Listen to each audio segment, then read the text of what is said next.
of the former General Motors site. It was in North Tarrytown then. Now we know it's in Sleepy Hollow. My name is Mike Niffing. I work with the Division of Public Affairs and Education for the DEC. My office is in New Paltz, New York. We're going to have a rather comprehensive presentation tonight. It's really important when we talk about a remedy to give it context. And the context for this remedy is what happened at this site, what did the site originally look like, how was it expanded, what was dumped there, what we found, what happened during the investigations, and what we did. Sometimes when we find contamination, we do something called IRMs, or interim remedial measures. Rather than wait till the entire project is done and then think about doing something, when we find contamination at a spot, we will also just step in and do it and clean it. And we'll be learning about some of these IRMs tonight as well. If you all have agendas, you'll see it's fairly in-depth. So making presentations tonight will be Jason Pelton, who's the project manager for the DEC for the site. Jason's right here. Also, we'll be talking about, to put this all in context, we have to talk about what happened, the history of the site and certain, the location, the development of the site, that kind of thing. But also we'll be talking about the investigations and the completed interim remedial measures. To do that, we have Ray Kapp. Ray is from Arcadis, which is an environmental consulting firm hired by GM to do this investigation for us. We'll also be discussing not just on-site, but off-site. Off-site is obviously the river and the sediment in the river. Another consultant, we have Dave Brigg, right here. He'll be discussing what was found in the sediment and what plan to, how we plan to go forward on that. We also have a scenario here where GM was responsible for some natural resource damages. We have an attorney here from the DEC, Nathan Barber, right there. Nathaniel will talk about what, how that occurred, what the assessment was, and how it was resolved in terms of fines paid by General Motors. We'll also have a discussion then about, once we have the context, about the proposed remedy. Jason will do that presentation again. And then once you hear what the remedy is, we want the New York State Department of Health to talk about how they look, what they look at, and whether this proposed remedy addresses their concerns. And after we have that, then we're going to have questions and comments. I would ask you to hold off any substantive comment until we get to the questions and comments period, because hopefully many of your questions will be answered during this rather lengthy presentation. We have an awful lot of overlays, some wonderful historic pictures, give you really an idea how this entire scenario down at the river evolved and what happened. And I know many of you know the history of General Motors there. And I found out somebody who worked at General Motors, but you're welcome here anyway. Let's see, we got put up a few slides. Let me see what we can talk about. Okay, that's me. IRM public meeting. Okay, in the past we did have a meeting to discuss a decision document called the one interim remedial measure. We come out and we discuss what we plan to do, what the work plan is going to look like, and share that with the public. We had that meeting in 2007. The IRMs were completed later on that year. And obviously we will discuss what the IRMs were and where they were. There are certain things called areas of concern that were found during the investigation, and you'll see where they were addressed. That's the next slide. Okay, again, when we're talking about this process of remediation, we go through different stages. The first major stage is the site investigation. And they're talking about what we go out and try to characterize the nature and extent of contamination at the site. And not only the contamination, but what's the site made of? What's the geology, what's the hydrology, that kind of thing.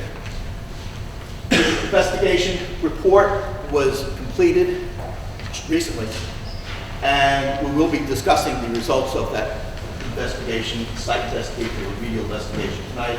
And as you can see from the bullet, part of the plan for that is to remove a great deal of contaminated fill, that kind of thing. Let's see what else we have. We will, I did mention we'll be discussing, Nathaniel Barber will just briefly discuss the damage settlement concerning sediment in the Hudson River. And let's see what else we got. That's it. Oh, pretty good.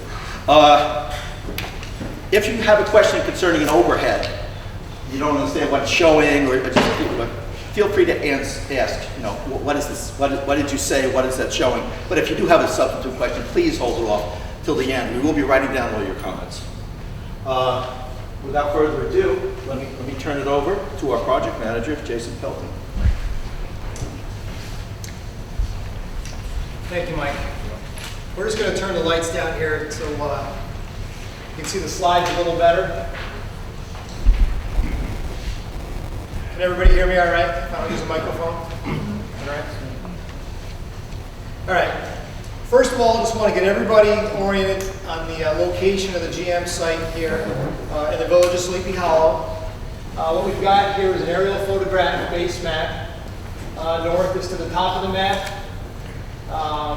The GM site is outlined here in blue.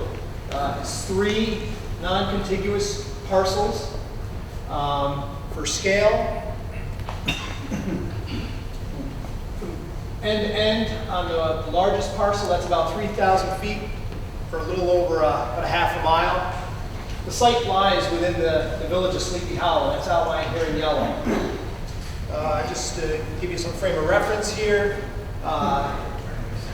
we're in this building located right here on Elm Street. This is the Tappan Zee Bridge. The Hudson River is here, so the site's on the west, the eastern shore of the Hudson River. Here's Route 9 running north to south, and then the Metro North rail line running right down, bisecting the GM site. The GM site is in our brownfield cleanup program. It's operated as 2 separate agreements. Our brownfield cleanup program is really targeted towards cleaning up, using private sector funds to clean up our brownfield sites, to redevelop our brownfield sites. It's to lessen some of the pressure on our green fields across the state. So the west parcel agreement includes the large 66-acre western parcel, the 1.7 acres south parcel here, and then the off-site portion, the Hudson River. The east parcel agreement is this parcel here on the east side of the railroad line.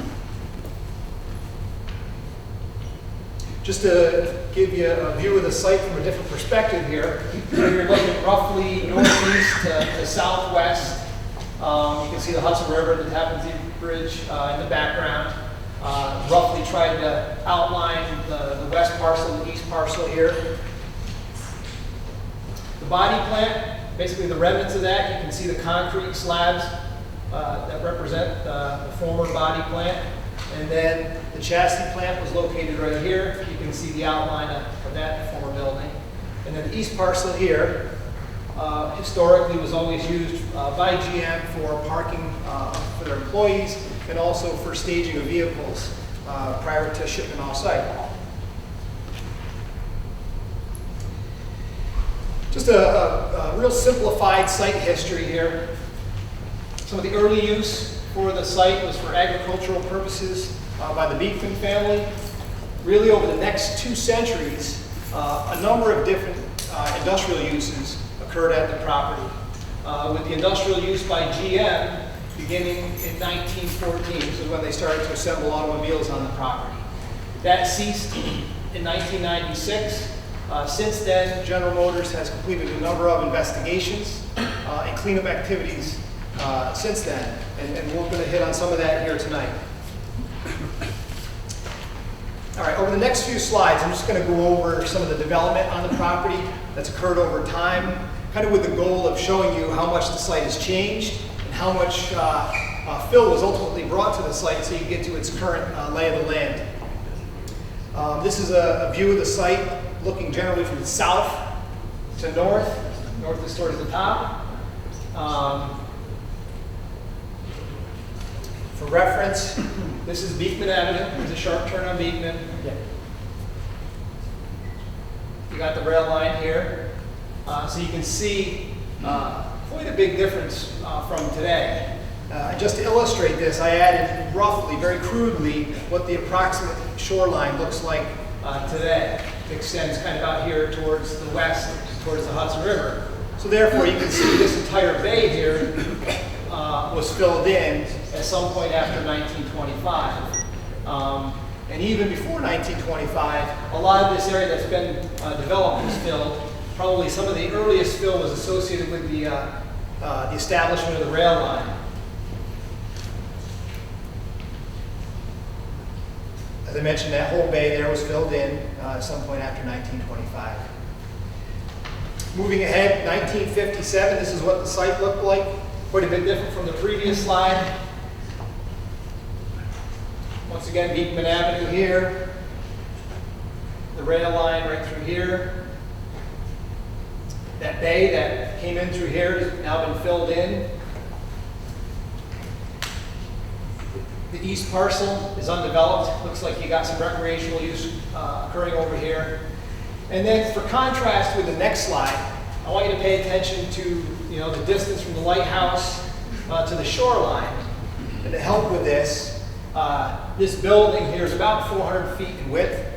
So therefore, you can assume roughly that the distance from the lighthouse to the shoreline is, at least I'd say 400 feet roughly. So pay attention to that when we go to the next slide, which is 1974. Here you're looking not at more of an oblique angle, you're looking directly down on the site.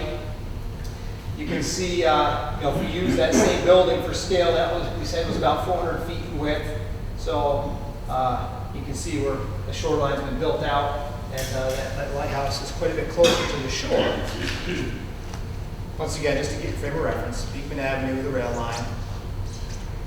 So that shoreline was adjusted in 1960. A lot of that fill was originated from sediments that were removed or dredged from the Hudson River. And then also that eastern parcel, before the previous slide was undeveloped, like park space. It's now developed. You can see it's paved and used for parking. 1988, another view of the site. You can see now it's really at its maximum extent in full operation. Here you had the body plant close to the Hudson River, the chassis plant, central part of the site. Here's the rail line. The east parcel, you can only see about half of it, but you can clearly see no structures, no buildings, just used for parking purposes. Same thing with that smaller south parcel, just used for parking. And then we've seen this picture. This is once again 2000, really showing the site in its current state. Hudson River in the background. In the foreground, you've got the east parcel. It's paved. The body plant is situated right here, and then the chassis plant right here. All right, now, this is, I'm sure some of you have seen this image. This is the draft redevelopment concept plan. This is just an architect's rendition of what the proposed future development is going to look like. In June of 2011, the Village of Sleepy Hollow did adopt a resolution providing a special permit and also approving this draft concept plan. It would roughly include over 1,000 residential units, some retail space that would allow for some restaurants, market, cinema, office space, a hotel with over 100 units, some open park space along the waterfront, and then also more to the interior. And then the proposed redevelopment also includes the donation of that eastern parcel to the Village of Sleepy Hollow, with a portion possibly being transferred to historic Hudson Valley. All right, I'm going to hand the presentation over to Ray Kapp with Arcadis, the consultant for General Motors. He's going to talk about some of the work that's already been completed out at the General Motors site.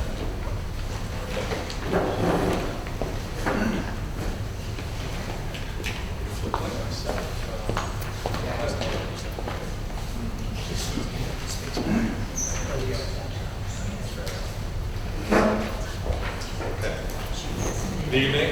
I'm going to be talking about the remedial actions that have already been completed on the site, on the land part of the property.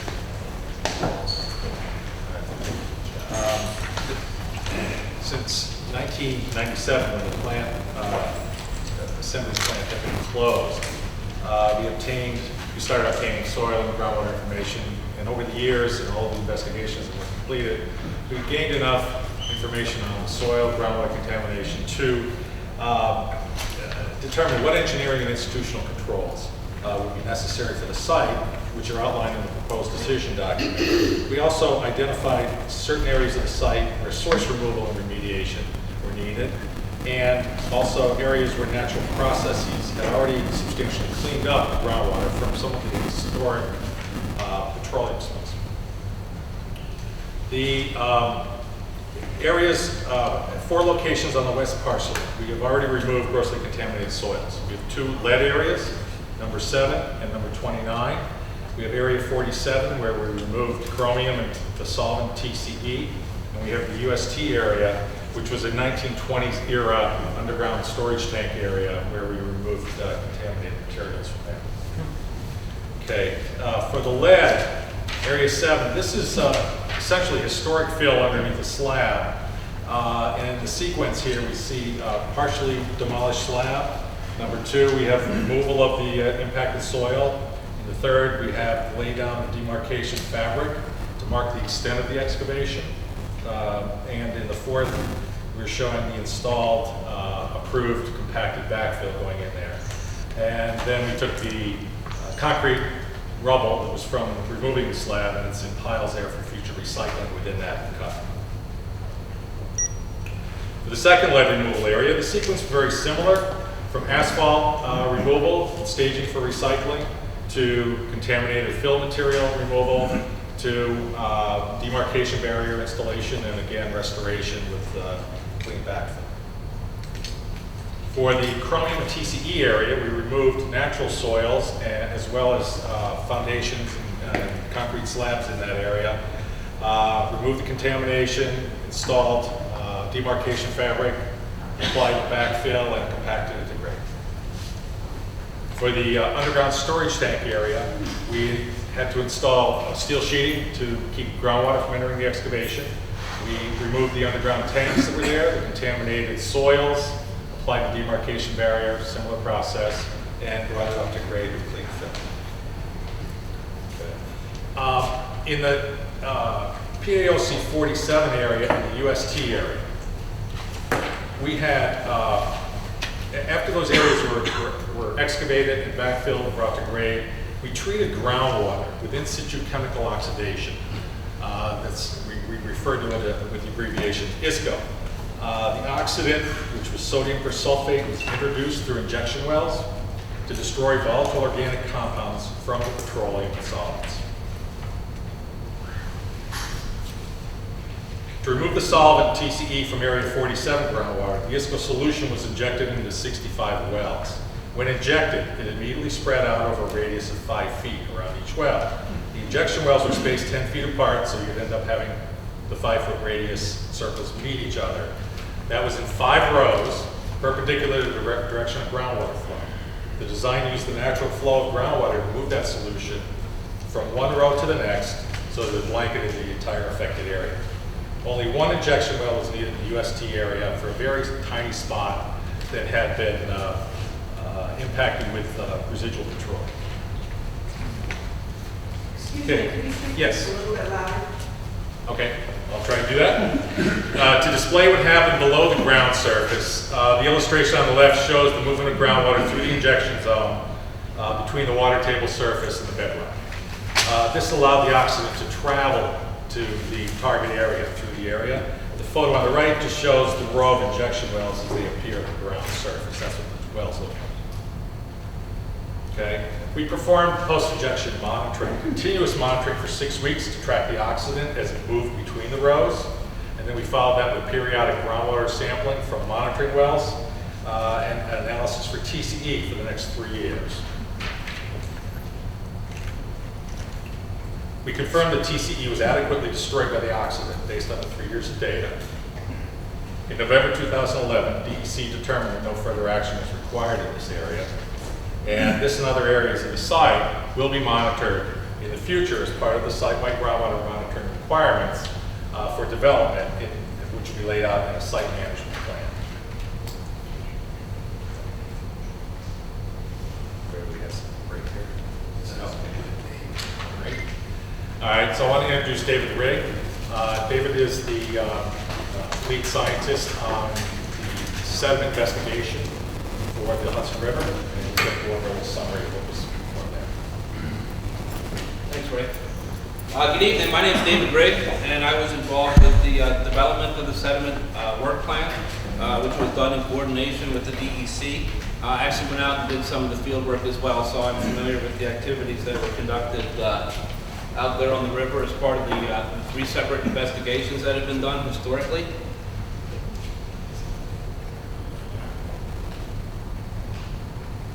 In terms of the investigation history, like I said, there was 3 investigations that were done between 1997 and 2006. The overall goal of those investigations was to evaluate the extent of contamination from the historic or pre-1971 industrial surface water discharges.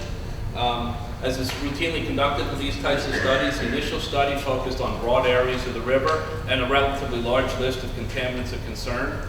Information from these studies were used in subsequent studies to further refine the areas that we looked at and to look at a more focused investigation that had a more limited number of constituents that we evaluated.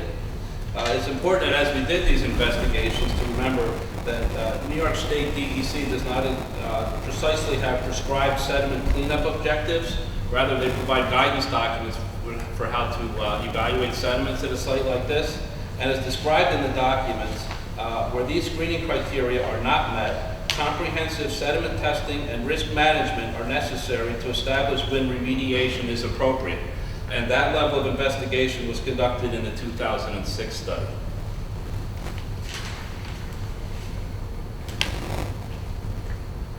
So looking at the 2006 study, the results of the, okay, thank you. Based on the 1997 and the 2004 studies, we were able to select 29 near-site locations for the more detailed evaluation. Samples were collected from the upper 6 inches of sediment, given that that's the bioavailable zone, or the zone where most organisms are likely to reside in the sediment. In addition, we looked at deeper sediment samples down to depths down to approximately 10 feet, and most of the deeper samples were in the outfall OF1 area, which is the area with the highest likelihood for contamination. As part of the 2006 study, we also took a look at the background conditions within the Hudson River. The background conditions are important because it helps establish a reference with which to measure our near-site measures of biological activity and chemical concentrations. The 2006 study included 11 background stations, which were upstream of Croton Point, kind of reaching from the pink line here, upstream to Croton Point. The station selection was based on the results of the 97 and the 2004 investigations, as well as some supplemental material that was available from a regional study that was done in 2000 and 2001. The 2006 investigation was designed on 2 parts. One is to look at various lines of evidence with which we could evaluate potential impacts to benthic community, and the second question was to take a look deeper and see how deep the sediment the sediment contamination and the metals may have extended into the sediment. The lines of evidence that were used for the comparison of the metals concentrations included the following. We looked at predictors of toxicity to benthic organisms, such as immobilizers that typically bind metal into the sediment, as well as looking at pore water within the sediment itself. We also evaluated indicators of toxicity by looking at sediment bioassays using laboratory reared organisms that were placed into the sediment, as well as looking at benthic community composition. We also looked at the bioaccumulation of potential metals with the collection and analysis of clams that we were able to retrieve from the river bottom. Each of these lines of evidence will be discussed a little bit further in the future slides. These photos help show some of the work that was done out there. The work that was done was using the barge up top. I think I'm probably one of those folks out there. The tripod up top is a coring device that allows us to penetrate deeper into the sediment and collect the cores down to about 10 feet. The photo number 2 is the retrieval of one of those cores. That's a shorter core that was collected from the sediment. And then photos 3 and 4 show the processing of the sediment samples prior to submittal to the lab for chemical and biological analysis. In terms of the biological sampling, like I said before, the sediments were collected from 0 to 6 inch, and they were sieved in a pan to rinse out the silt, and then the results of the pan showed in photo number 2 there were sent to a taxonomic laboratory for identification and enumeration, so we actually could get an idea of the bugs that live in the sediment. In addition, Asiatic clams in photo number 3 there were selected and pulled out for tissue analysis. Photo 4 shows the type of organism that was used by the laboratory for the bioassay and the sediment toxicity test. And that was a 28-day test that was conducted in the laboratory where we send samples of the sediment into the lab and they do a controlled experiment to evaluate potential toxicity. So as I said, the 2006 sediment investigation, the purpose was to evaluate 2 different questions. The first question was, are metals in the near-site sediments impacting benthic organisms compared to background? We used the weight of evidence approach to evaluate that, and some of the different lines of evidence were toxicity predictors, or some of the chemicals that are in sediment that can limit the bioavailability of metals. We also looked at toxicity indicators, or the laboratory bioassays that we used, and as well as pathway confirmation. In other words, we collected clams that resided in the river to see what their metals concentrations were, to see if they were being uptaken by resident biota. We also looked at benthic community within the river by counting the bugs that lived there, and we looked at the relationships of metals to any of those results that we saw from our previous lines of evidence. So in answer to question number 1, the weight of evidence results were compared to background.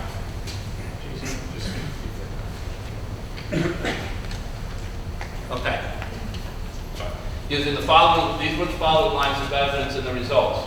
The first result was that toxicity is not predicted based on the quantity of naturally immobilizing agents in the sediment. There was a little bit more uncertainty in the area of outfall 1, where we did see a higher metals concentration and an overall lower concentration of some of these immobilizing agents. Number 2, we collected, as I said, pore water samples from the sediment. Some of the sediment samples that were collected, we squeezed the pore water out of that, and those were analyzed for metals and then compared to water quality criteria. All metals, with the exception of copper, met those criteria in pore water, predicting no toxicity. As indicated, copper did exceed the water quality criteria, but that exceeded it for all samples, including upstream reference samples, indicating it was more of a regional issue than a site-specific issue. The third point was that toxicity indicators, namely the toxicity tests that were done at the laboratory, they yielded very similar results, indicating that there was no toxicity from site samples on the invertebrates in the laboratory. Fourthly, the pathway contamination, or the results from the clams that were collected, indicated that the tissue samples that were collected near site were very similar to the background samples, and there was no elevated level of bioaccumulation. And then lastly, the community survey that was conducted, in which we actually went out there and counted the bugs that lived in the sediment, indicated that the communities residing in this area of the river were highly variable, and that they were very similar to background, both near site and upstream. So what does this all mean in regards to question number 1? Again, question number 1 being, are metals in near-site sediments impacting the benthic organisms? The multiple lines of evidence indicate that the levels of metals were not bioavailable or toxic to the organisms, and that the benthic communities were not impaired. There was a second question that was answered as part of the sediment investigation, and that deals with what the sediment, the important differences of the metals concentrations with depth. And the question was evaluated by looking at the 10-foot sediment cores that were collected.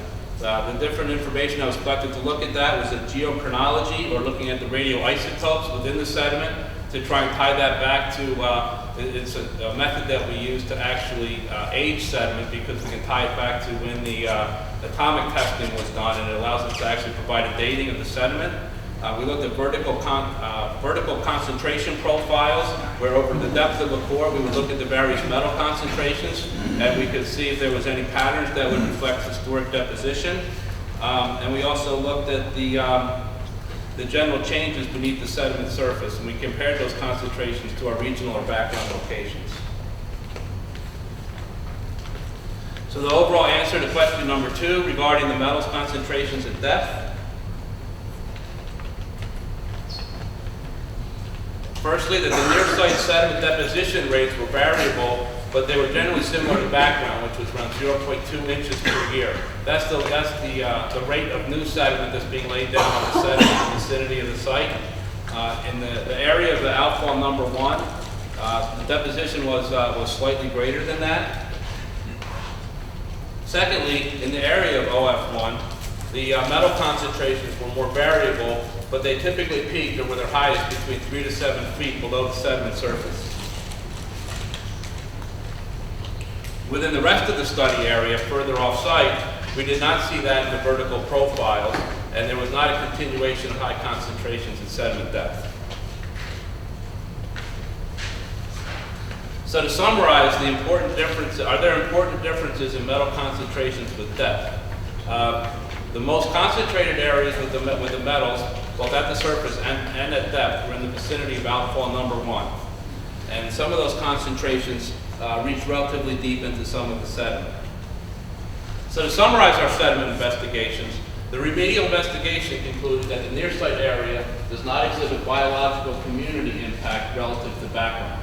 That's based on the results of the toxicity testing, the benthic community sampling, the clam tissue analysis that was done, and the other biological predictors. Regardless of those conclusions and the results of the remedial investigation, the DEC has required the removal of the highest concentration of metals within the sediment adjacent to outfall number 1.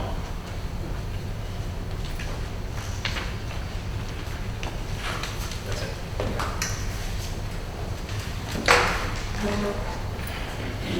Good evening. My name is Nat Barber. As I was introduced earlier, I'm an attorney with DEC, and my area is one of my areas of the agency is to handle natural resource damages. And as you just heard David talk about all the sampling of the biota and the sediments and looking at the benthic community, and one of the last things he noted was that DEC nevertheless is proposed to require cleanup outfall 1. And in a similar vein, when our biologists looked at the data relative to benthic organisms and biological, the toxicity of the contaminants to and the potential impacts on biological organisms in the river, we took a slightly different view and believe that these contaminants caused injuries to these benthic organisms, these natural resources within the Hudson River. So the purpose of my slides right here is really to give most of you who I suspect may not be familiar with the area of natural resource damages, a brief introduction to the concept, to try and put the NRD, natural resource damages settlement, in context. Most of the discussion here tonight is about the remedy and the cleanup, which is happening under the state's Brownfield Cleanup Program. And when you have contamination released into the environment that causes injuries to natural resources, the state of New York has authority to step in and seek to recover compensation for those injuries on behalf of the public. And the reason for that is that New York State is a trustee of natural resources. It is the trustee for the state's natural resources on behalf of the public. The basic premise or goal of natural resource damages law is to restore the quality of the natural resources to the condition that they were in right before the release. The condition of those resources at that time we refer to as baseline, and when we have releases of contaminants into the environment, typically we see a drop in the quality of that resource from the baseline. And what we're trying to do is get it back up to baseline and recover compensation for the loss of use of the resource in the meantime. And when I say resources, it could mean the actual resources themselves or the services that the resources provide, either as habitat or as part of a food chain or as human use resources. So for example, if you injuries to fish and you have recreational fishing typically in the area that is curtailed because of the contamination, then you have a human use loss that constitutes an injury to natural resources and is compensable. So just to get a little terminology out of the way, often injuries and damages are used, those two words are used interchangeably when people are talking about natural resource damages law. I'm just a little bit of a stickler about the terminology.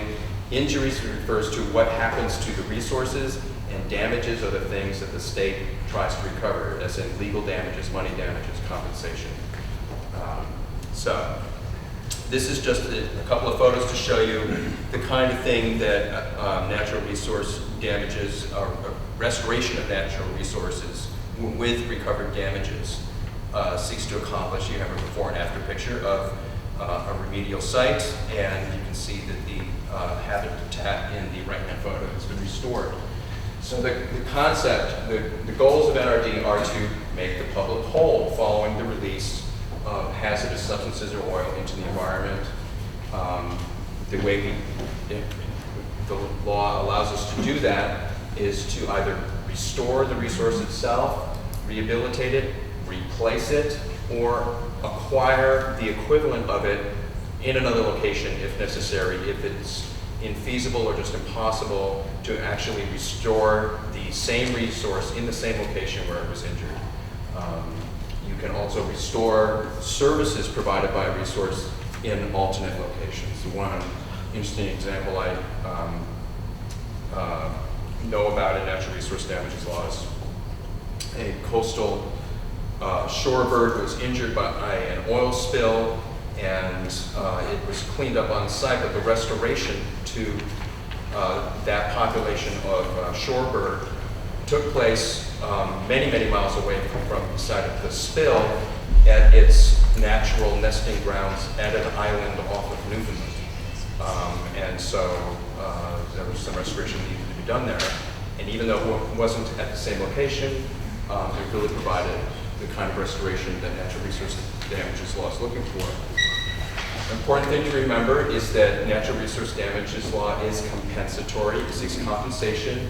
It's not punitive. So it's the money damages that are paid or the restoration projects that a responsible party, in this case, responsible party is JAM, those are not fines or penalties, it's compensation. Just the broad legal framework for natural resource damages law, under the federal statutory scheme, you have CERCLA, which is the Comprehensive Environmental Response Cleanup and Liability Act, the Superfund Law, the Federal Superfund Law, the Oil Protection Act, OPA, and the Clean Water Act. And under state law, we have the New York State Navigation Law, and there are some common law bases for bringing a natural resource damages claim. Typically, not typically, always, when you're talking NRD, the parties seeking the compensation are trustees under the law, and the parties from whom the trustees are trying to get compensation are the responsible parties under the law for the releases of the hazardous substances. So whenever you have an injury to or destruction of or loss of natural resources or the services provided by those resources, whether they be biological services or human use services, you have a natural resource damage claim.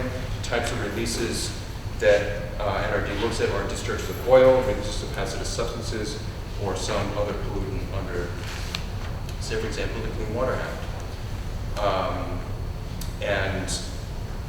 In this particular case, what we've done, we've looked at the sediment data from the river, and our biologists and our economists at DEC came up with a surrogate project that was appropriately scaled to compensate for the injuries that we determined, it looked like to us based upon the data from the sampling, had occurred to the natural resources here, and then we priced that project out to come up with a range for negotiation with GM, and we were able to settle the natural resource damages claim to the tune of $875,000, which has been paid in full and is residing in a sequestered fund under control of the department and awaiting formal restoration planning. And part of the process here under natural resource damages law is that the public has an opportunity for input, for suggestions, for appropriate restoration projects. And so as part of this entire process, we're going to be reaching out to the community here and hoping to hear, what ideas you may have for appropriate projects to restore the injured natural resources from the release of contaminants in this area, or to restore services provided by those resources. So that's really all I have on NRD. Thank you. Thanks, Nat. Is the laser pointer there?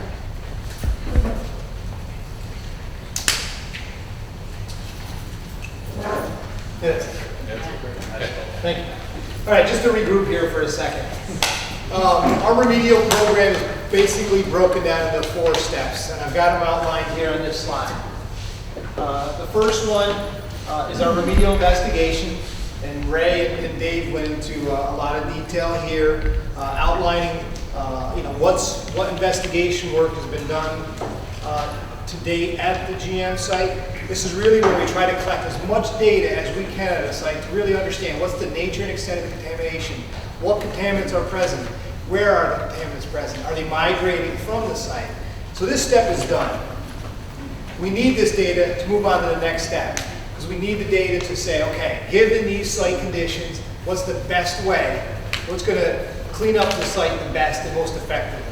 That's our next step. Number 2, this is complete. This is what we call our alternatives analysis. With that complete, we can then move on to the development and release to the public our proposed decision document, or the PDD. When we release the proposed decision document to the public, that starts a 45-day comment period. We release the proposed decision document in mid-February. So we're really on the latter half of that 45-day comment period. So we're here tonight to present our proposed decision document and to seek feedback from the Village of Sleepy Hollow community here on this proposal. And then lastly is outlining the final remedy for the GM site in what's called the final decision document. We expect to have this completed by the end of March and distributed to the community here by early April. So, with our investigation work complete, we started looking at some of the alternatives. What cleanup options would work well here at the site? But we first had to identify what our goals were. What do we want to try to achieve with the cleanup at the site? And they're listed right here pretty plainly, really to eliminate or to reduce to the extent practical exposure to the contaminants in the soil, in the groundwater, and in the sediment.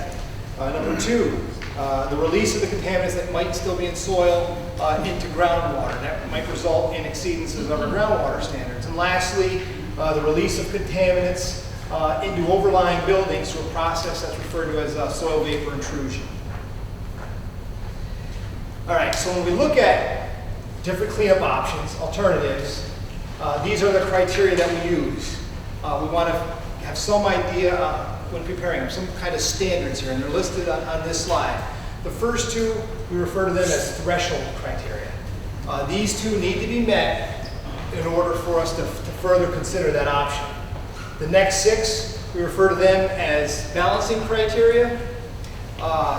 Really looking at the positive, the negative attributes associated with each, and then we do just a simple side-by-side comparison. And the last one is community acceptance, why we're here tonight, to present to you our proposal and to seek your feedback. All right, going into the land-based portion of the alternatives analysis report, or the AAR. For this part of the site, we looked at 2 options. The first one is what we call a track 1 cleanup, where we're going to try to restore the site to its pre-disposal conditions. This is really a program requirement. We need to have at least one option in our analysis that shows what it would take to remove all molecules, all bits of contamination on the property. As you'd expect with a site of this size, cumulatively about almost 100 acres, it's going to be a pretty significant cleanup option. This would involve basically the removal of all the fill material that's ever been brought onto that site, excavation of 2.7 million cubic yards of soil, fill material, disposal of all that material that equates to about 5.5 million tons of soil, fill material. That would all need to be transported off-site and disposed of at a permitted facility. As Ray showed in one of his earlier slides, groundwater is fairly shallow at the site. So when we start to excavate downward into the ground, we're going to start to encounter groundwater. We're going to need to manage that. That's going to require dewatering, treatment of that water, and ultimate discharge probably to the Hudson River. Backfilling those excavations with certified clean fill, and ultimately restoring the site. As you'd expect, given those numbers, over a pretty large footprint, cost of about $750 million. Alternative 2 is what we call a track 4 cleanup. It includes institutional controls, or IC, and engineering controls, EC. This alternative relies very heavily on the interim remedial measures that Ray discussed earlier. The excavation of the soil from the lead-contaminated areas, the 2 lead-contaminated areas, the excavation of soil from the solvent-contaminated and the chromium-contaminated area, and then the excavation of soil from the petroleum underground storage tank areas. And then also the interim remedial measures to address the residual groundwater contamination. So it relies heavily on those actions that have already been taken. That work has all been completed. The engineering controls, in this case, would be a final barrier cap. This would include the buildings that would ultimately be constructed on the property, asphalt surfaces, sidewalks, and in areas where those aren't present, a 2-foot soil cap, the demarcation barrier, and then to address the potential for any vapors, be it contaminants, solvents, or methane vapors from entering into any overlying buildings. It would have vapor intrusion mitigation systems. Basically, radon mitigation system. I'm sure some of you are familiar with radon mitigation. The institutional controls would include an environmental easement that passes with the land. This would restrict the property use to restricted residential. It would also include a site management plan that would involve long-term monitoring of groundwater quality to make sure nothing changes. Maybe we missed something? If we continue to monitor groundwater quality, it would show up with that long-term monitoring. And also soil vapor monitoring.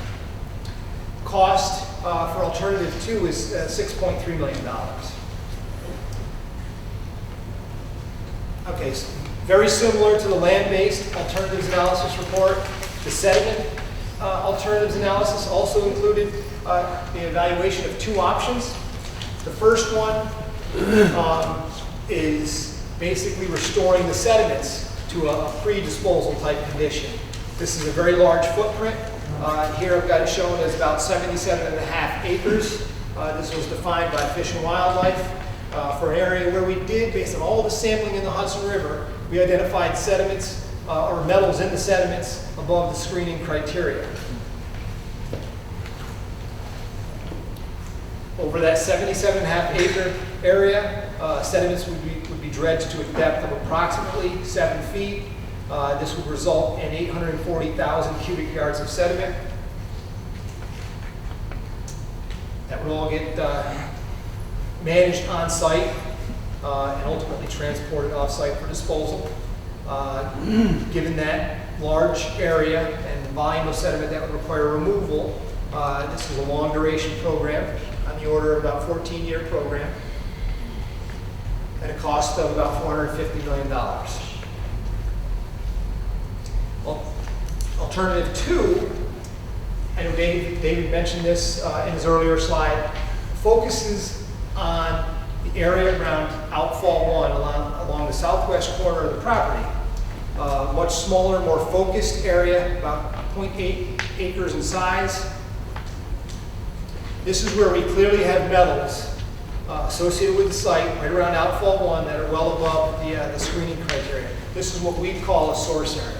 Although we didn't really see much in the way of biological impacts, we do have high concentrations in the sediments that could ultimately or potentially impact that benthic community. So we call it a source area, and our thought was, let's remove this source area. That 0.8 acre area, the sediments would be dredged over different depths. Total volume requiring removal would be 4,400 cubic yards. Much shorter duration program on the order of about a year to implement this at a cost of $3.7 million.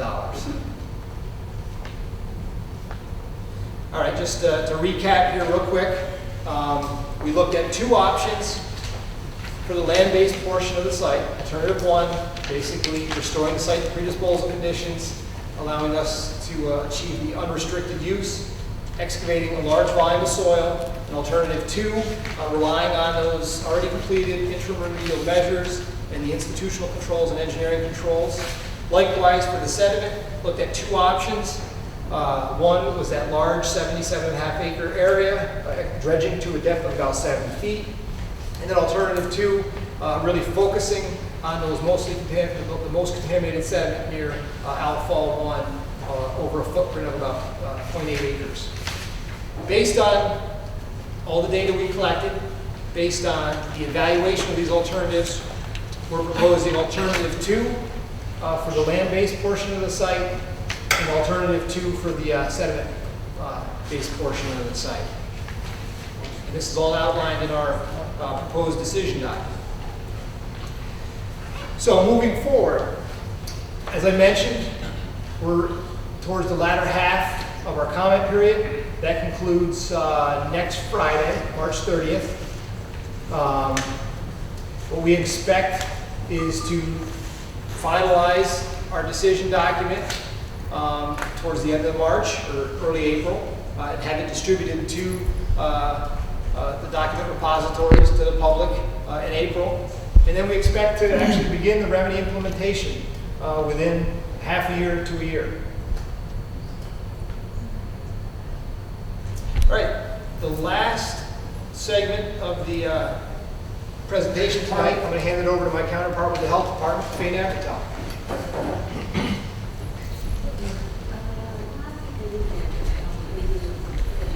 Yep.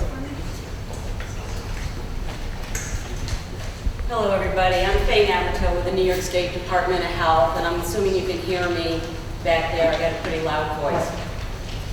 You can just take the next one. I just tapped it. Yep. Okay. My contact information is here. I work for the New York State Department of Health, Bureau of Environmental Exposure Investigations. I also have cards on the back table if you'd like to take one of the cards. The New York State Department of Health role. The New York State Department of Health assists the DEC during the investigation and cleanup of the sites such as the GM site that you have here. The purpose is to ensure that all potential exposure pathways to the site-related contaminants have been evaluated during the investigation and addressed in the proposed remedial action. In addition, we also make sure that the community is protected during all of the remedial work that will occur after the final remedy has been decided. What is exposure? I'm sure you all have an idea of what it is. It's the physical contact with a chemical or a substance through inhalation, through ingestion, or through direct contact with the substance. One or more of these physical contacts have to occur for a chemical to have the potential to have a health effect. So if we have no physical contact, we have no exposure. If we have no exposure, there's no health concerns. I just want to make note, I'm sure you're all aware, we all take aspirins. It's a chemical. It has a beneficial use. 1 is good, 100 is not so good, so it's in the dose. Investigations, potential exposure pathways that were evaluated for the GM site. We took a look at, we evaluated the potential for breathing contaminated air, for ingestion of contaminated groundwater, soil, sediments. We also take a look at direct contact with contaminated sediments, soils, and groundwater. So let's take a look at the inhalation aspect. In its current state, you can see that there's nothing down there right now. So it's the inhalation of contaminated air is not expected. The proposed plan will address the potential for soil vapor intrusion to occur once the property is developed, once there's homes there. I did put in a slide for soil vapor intrusion. A lot of people have an understanding of what it is. It's the trapping of contaminated vapors underneath a building and during the process of heating and ventilating a home. These contaminants could be drawn up into the home and there could be potential exposures. So that issue will be addressed in the proposed plan. And then with any ground intrusive work that occurs at the site, whether it was through the investigation or through the remedial work, there's always a community air monitoring plan that's implemented to make sure that the contaminants aren't moving from the site to the surrounding community. So the ingestion of contaminants. We take a look at is the community connected to public water. Public water is available, so nobody is drinking the contaminated water. Ingestion of the soils and sediments, not going to happen, not likely. Anything that's residual that's there is inaccessible, and the proposed plan will address any contaminated sediments. Direct contact with the contaminants, similar to the potential for ingestion. It's not likely to occur. The sediments and the residuals on the site are at a depth and not likely to come in contact with them. And the future remedy, or the remedy for the site, will include measures to protect workers, construction workers, and the community during the remedy of the site. So, the remedy of the site and any future development of the property. Okay, so the future use and the protection of public health. As Jason mentioned, the future construction of any buildings down there will require a vapor mitigation, methane mitigation system in their designs. So that will prevent any vapors from, potential vapors from coming into the buildings. The site cover itself will mitigate exposures. You're going to have buildings, you'll have pavement, you'll have sidewalks, and a minimum of 2 feet of clean fill. The property will be designated restricted residential. Contaminated sediments will be removed, and institutional controls on the property provide that extra added measure of protection for the community, such as nobody could put in a drinking water well on the property. There'll be an excavation plan so that during excavation, the workers are protected, the community's protected.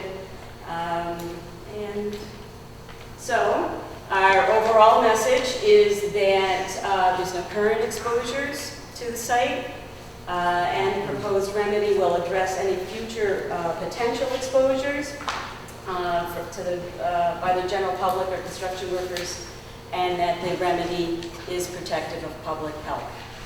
I should have said, if you do want to look at this data in more detail, and obviously we can just sort of skim the surface tonight, we have set up document repositories. One is in the library, and one is also in Village Hall. So if you want to look at the data that's being compiled, in my office we have the same data, and it's about 2 linear feet worth of analyses and studies. Are those only related, the injuries related only to the sediment in the water?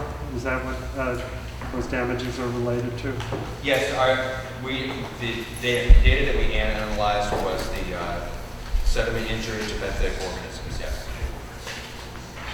So there was nothing related to any injuries on the land? On the land side, well, there really wasn't much there to go with in terms of biological injury, but so in terms of the sediment data, yeah, it was. I think it's rather interesting too. A lot of the land we're talking about is still that was never really there until they put the fill in. So it's a little bit different than development on the greenfield site and where there would be an impact that would show up. Yeah. Yes, sir. My name is Dave Marson. I live on the river. The proposed dredging time frame, has that been established because we obviously use the river through the summer? You know, when you're doing a 14-year dredging, you know, maybe you're going to go more than the summer. What kind of assurance I will have that this will be done in the off-season? When we go as part of like a remedial design scenario, when we come up with time frames, it would be best to dredge. Do we have we come up with any estimates yet? Yeah, I can answer that question. There's a need to have protection for endangered species. So the favorite time period to do this is in the winter, the late fall to winter time, as opposed to the spring through the summer. So that's subject to the permitting we have to go through, but once that's resolved, that's what our expectation is. We'll have a really good window to do this work. Why did you wait until 7 days before the end of the public comment period to hold this meeting? And the second question is about remediation. It looks like, you know, as you were discussing earlier, the small award was just for the effect on the benthic community. What about the entire loss of what must have been a considerable wetlands? And why, in the scale of the new development that's proposed, there's a tiny fraction of a wetland area? It seems to me that you're just leaving, you know, the entire filtering system, which is even more important given the need for stormwater control and management, especially in this age of increased storm activity. So some comment would be. Okay. As to the first one, having a meeting, we try to have a meeting in the middle if we can get access to a room that's large enough to have people come. I do know there was a lot of back and forth. We were going to try to have it in the school, and the school had conflicts, and this was the best scenario we could get. If we have it early in the process, I've gotten complaints that, well, we haven't had a chance to study the data that's in the repositories, and if we have it at the end, we'll get this. We haven't had enough time to consider what you're saying at the public meeting.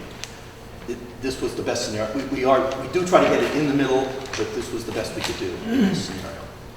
As to why only there's natural resource damages for sediment and not for previous wetlands that have been destroyed, do we have an answer to that? Was that looked at? Well, the injury that we're looking at in terms of natural resource damages has to do somewhat with the constraints of the law, which is the release of hazardous substances into the environment from the site, and the releases of hazardous substances that are the subject of this entire remediation are the metals that are listed in the materials that you all have.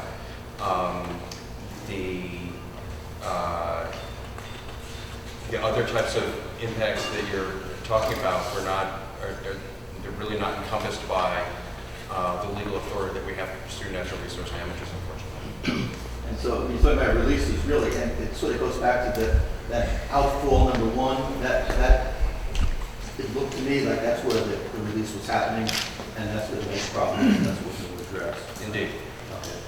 Just to supplement that first question you had too, I mean, I worked with Mike in trying to set up a date. We looked at a number of different options, and this was one of the ideal dates. What we did at the start of the comment period, we did send out a fact sheet.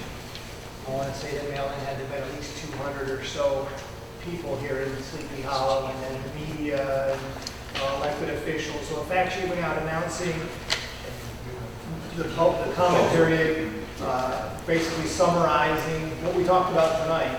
We've got copies of that fact sheet here. The documents were placed in the document repositories, the Warner Library, Village Hall, and we made it available at our regional office and also electronically through our website. And also in the fact sheets, we do put contact information about how, if you have a question, how you can contact the project managers. In this case, Jason and Faye. Yes. I think this question is very important. When you had thousands of people working in GM plant, my husband was one of them, worked there for 4 years. Nobody was concerned about health issues. Now all of a sudden, health issues is a main concern here.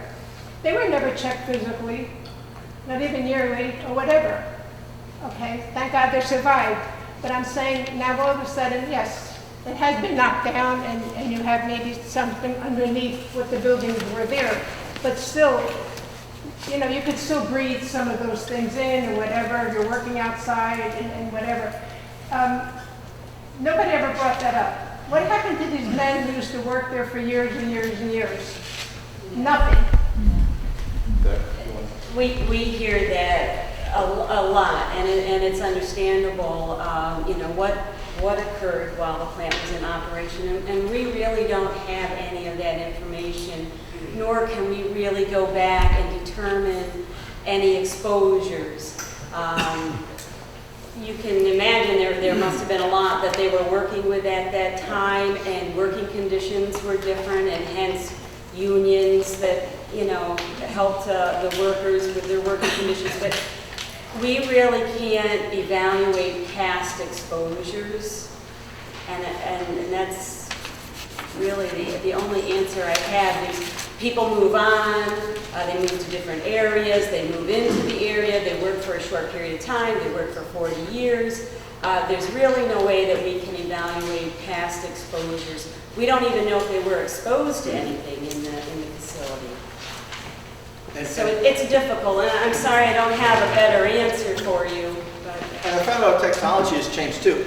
We never discussed soil vapor intrusion until about 10 years ago, when we actually found out that it was a thing that existed if you put a house or an enclosed structure and you kept it real tight, and if there was a soil vapor coming up, that it could be a health issue. So the state of the art is evolving on this too. Yes. One other thing I'd like to say in response to your question is the reason we're talking about health issues is because we're looking forward.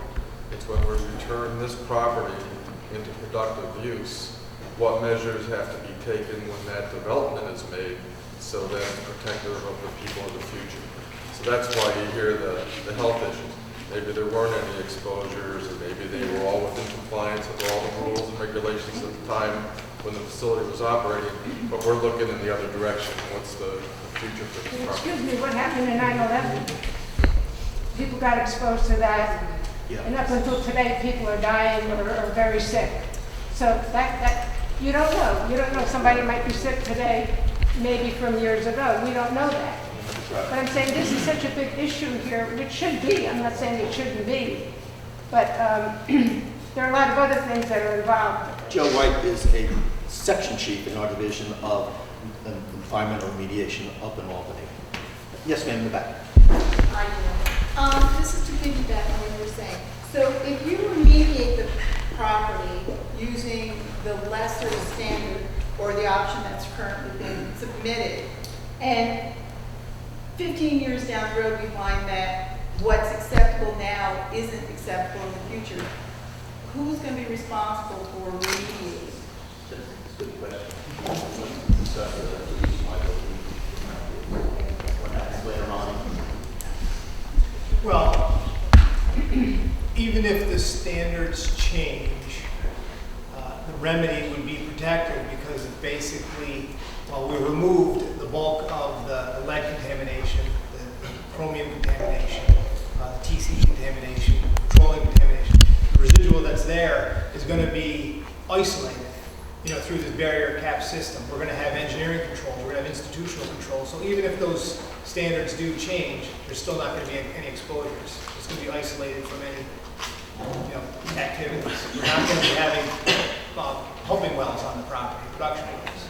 But you're not remediating the entire site, right? You're going to leave the majority of it there. You're going to encapsulate it. Yeah, we're not actively remediating it, but the mechanisms will be in place to prevent any type of exposures to those contaminants. I mean, because as a community, we do have experience with that. We have an area of Sleepy Hollow that has high levels of mercury.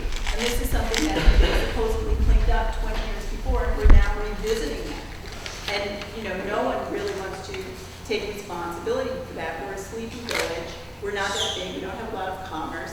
So if we don't get this done properly the first time to the best of its abilities, and not necessarily with the number crunching, but to the best of its ability to make that site safe. I mean, it just seems like the proposal that you have like a really good one, and then there's this other one, and you're only going to be doing this much of that huge site. You're doing a small portion of it, and that leaves way too much exposure. Okay,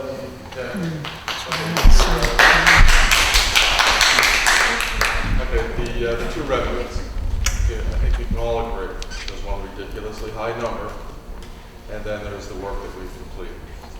Okay, the work that was completed was based on the decisions we reached in 2007.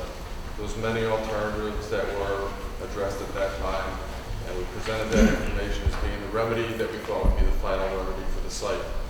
Tonight, what we're doing is we're simply repeating that. We're saying, yes, we've completed the remedies that we've intended. There's really no others. Now, what's the reason for that ridiculously high number? The reason for the ridiculously high number is because we're required by law to present what it would cost to return it to pre-release conditions. Who wants to return that to pre-release conditions?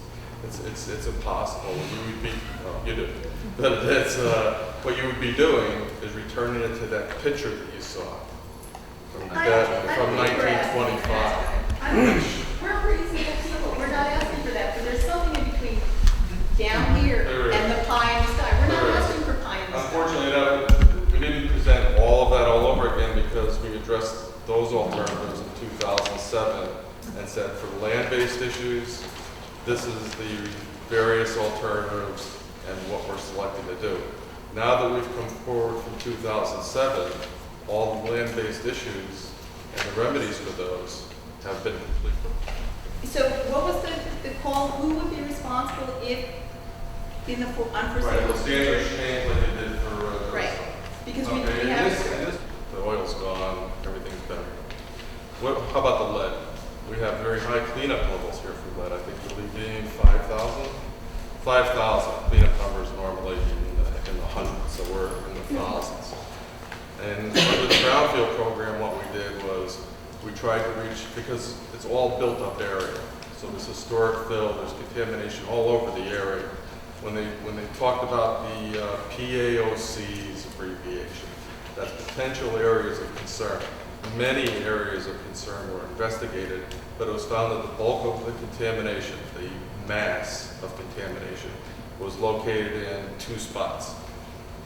In those two spots, I believe we removed 84%? 74%.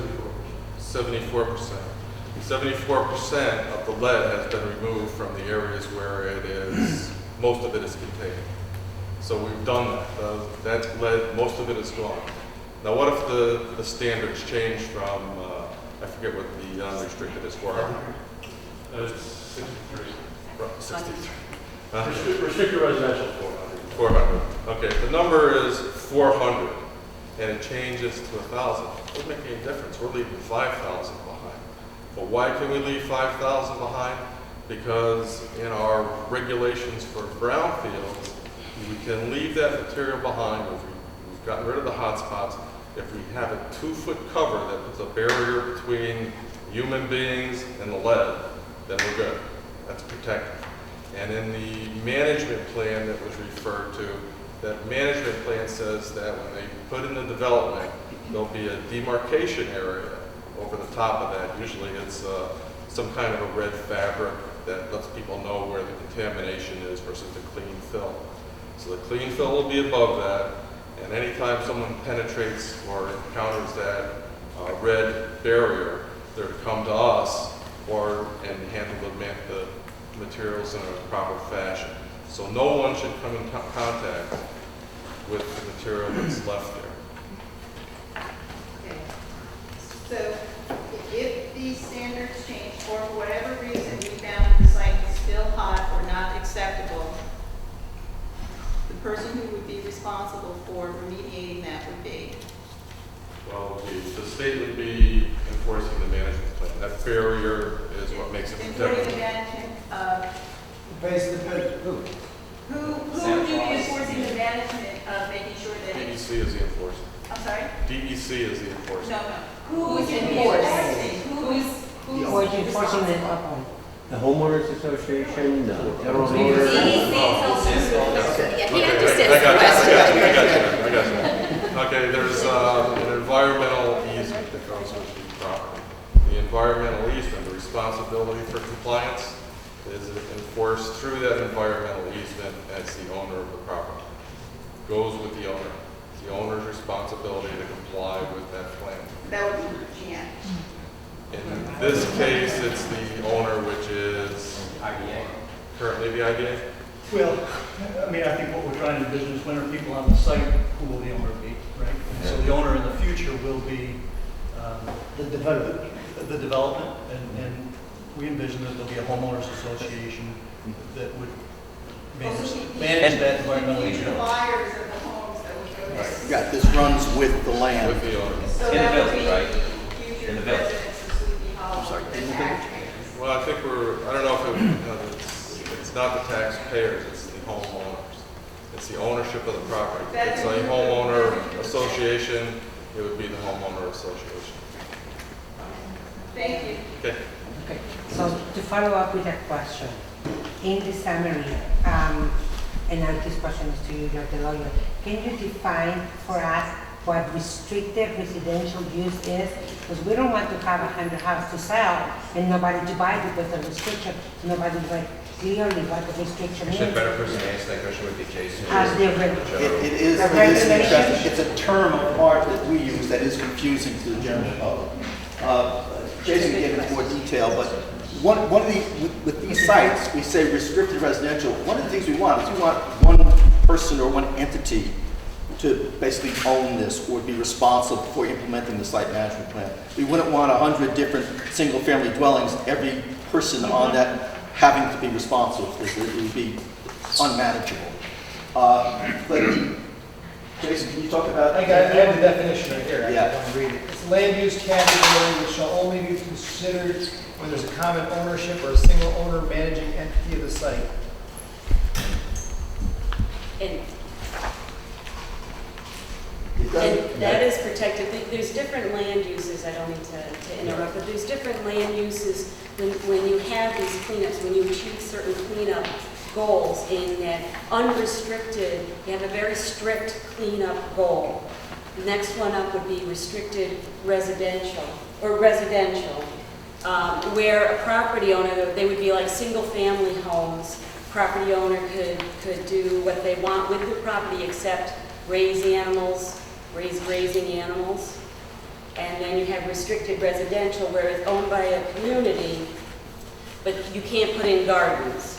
So that's where it would be, this is zoning for the village, correct? Where you wouldn't be able to put in gardens unless it was approved by the Department of Environmental Conservation.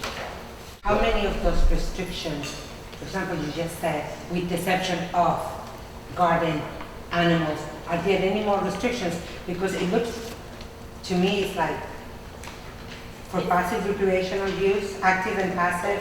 I think this is a really great legal term. It looks really good, but it's like, okay, you're restricting, but then you're allowing us to use, and then they're going to be responsible.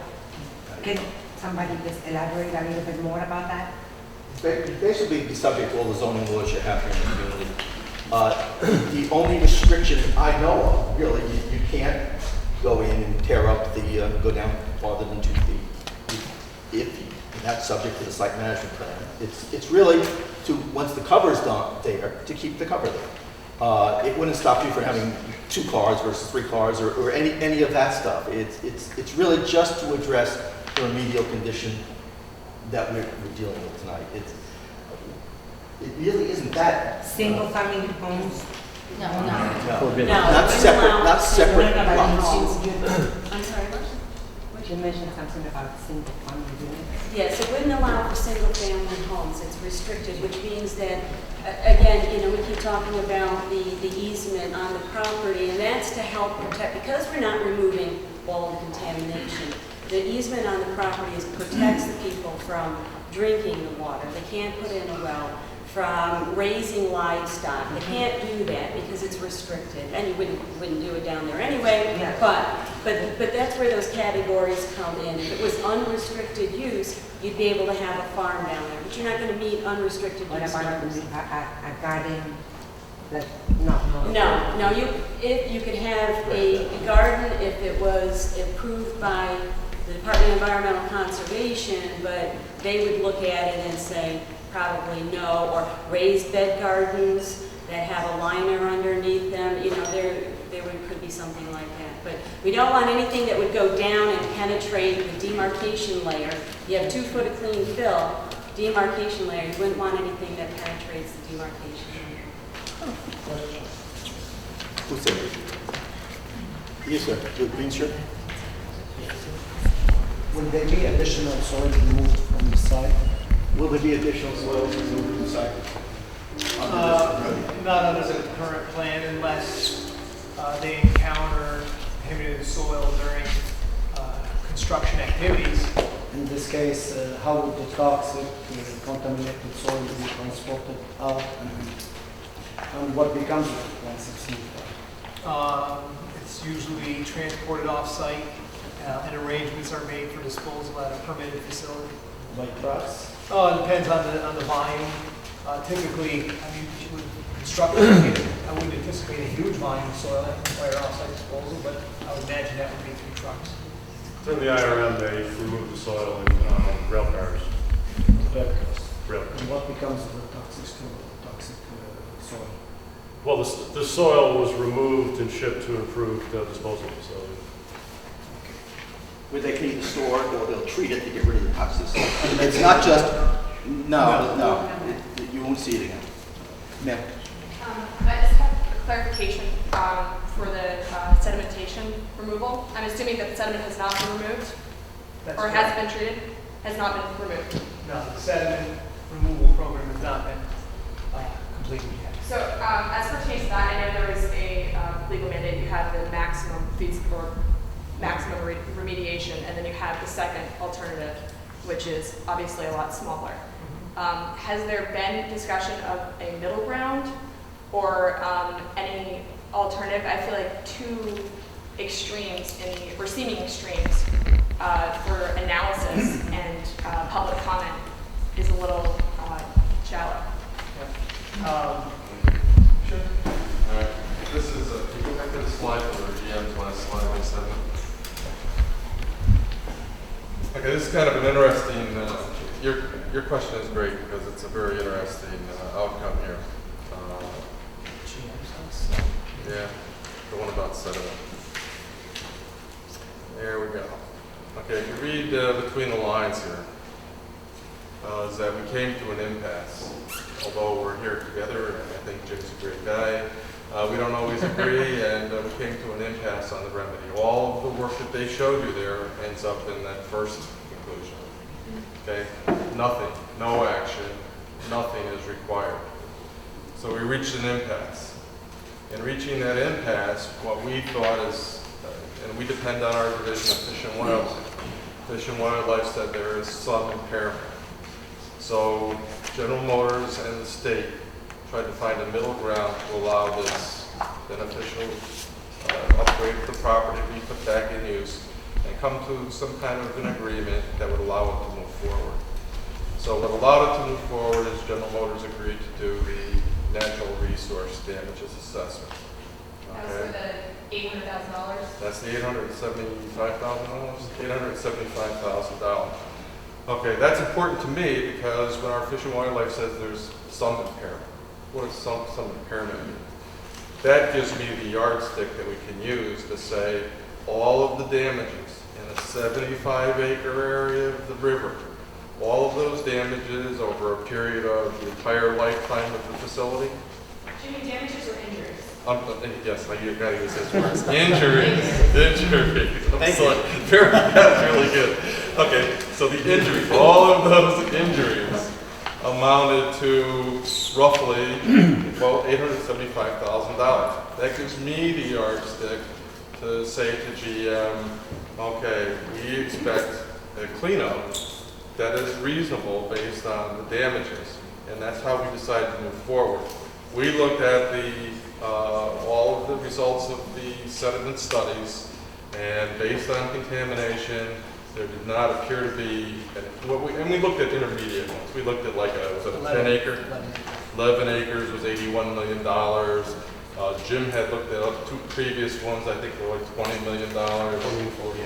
But in our dispute with General Motors, okay, this is not a significant threat site, which is all that I don't want to get off the track here, but this is not a significant threat site, which means that General Motors picks the remedy from the approved remedies that EEC approves. So you have legal restrictions off of what you can recommend? Well, I don't want to give Jim any freedom. I want him to clean up the source area at outfall number 1. Now, why it's the source area of contamination that remains at the site, even if he hasn't found any damages. So our program goes after sources. Now, why is the source area important at this place? Because, can you go to the conceptual? That's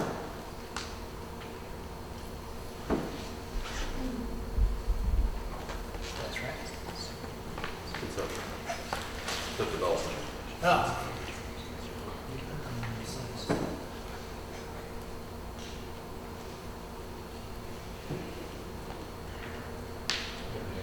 There it is. Okay. There it is. Okay, outfall number 1. Yeah, laser point. Just point to the. Okay, outfall number 1, the future uses of fishing pier. So, a fishing pier. Okay, so at outfall number 1, the foreseeable use will mean that people are going to use that resource in that area. That's a source of contamination. That's why we asked General Motors to spend $3.7 million on cleaning up that area.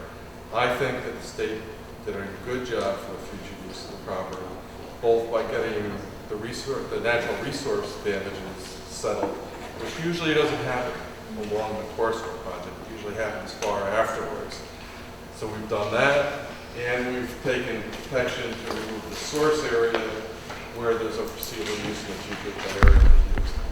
Is there going to be a restriction from general fishing in the remainder of the border of the property? If you have a designated fishing dock or pier or whatever? There are fishing advisories on the Hudson River in general. I do have copies of that if you're interested in this particular area. I'm aware of the fishing restrictions in the Hudson, but there's nothing going to be on-site specific? Not that I'm aware of, but certainly there are the restrictions on the Hudson River that Because those are that's based on long time, fish data. And I've heard both from you and from the lady in the back that the issue really is, you're looking at this and you're saying, I've got two extremes, maybe something should be in the middle. All right, let me answer that too. Yeah. Let me go to the slide with the four alternatives.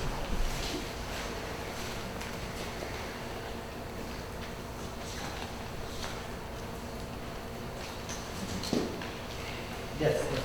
All right, when you go to that, obviously, two ridiculous choices, two reasonable choices, right? We can all agree on that. Nobody's going to spend fractions of $1 billion in cleanup. But the reason for the sediment-based one is, again, it's required by law that we go and evaluate that one. So that's in by law, here it is.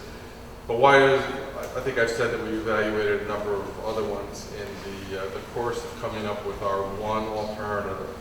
We looked at other ones. They're not in the document. And the reason is because I don't want to give General Motors any freedom. I want them to clean up the source. That's how we do it. In choosing these alternatives, okay, alternative one is not a reasonable cost. It's there because law requires that we say what it would take to return things to pre-release conditions. The number's too high. We're not going to spend that kind of money. This one, why aren't there other alternatives? I think I explained in answering the question that we looked at other alternatives. One of them was $80 million. Another one was $20 million. We used our yardstick of what the damages were, and we arrived at one.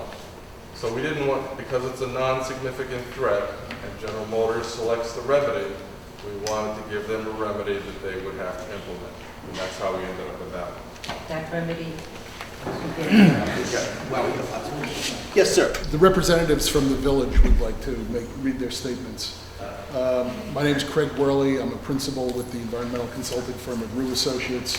I've been assisting the village with oversight or their dealings with the investigation and remediation of the GM site since 2003. On behalf of the village, they asked me to take a look at the river investigation and the proposed remedy. Specifically, based on this review, the following primary issues have been identified. The scope and thoroughness of the Hudson River sediment sampling investigation, delineation of the sediment impacts associated with GM's past operations, the design and extent of the...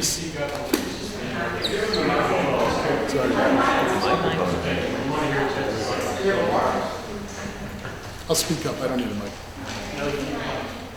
The design and extent of the sediment removal remedy, location and handling of the sediment dewatering operation on the west parcel during the actual implementation of the remedy, the transport of sediment out of the village, and the development and enforcement of the site management plan. Based on identifying those issues, these are our comments.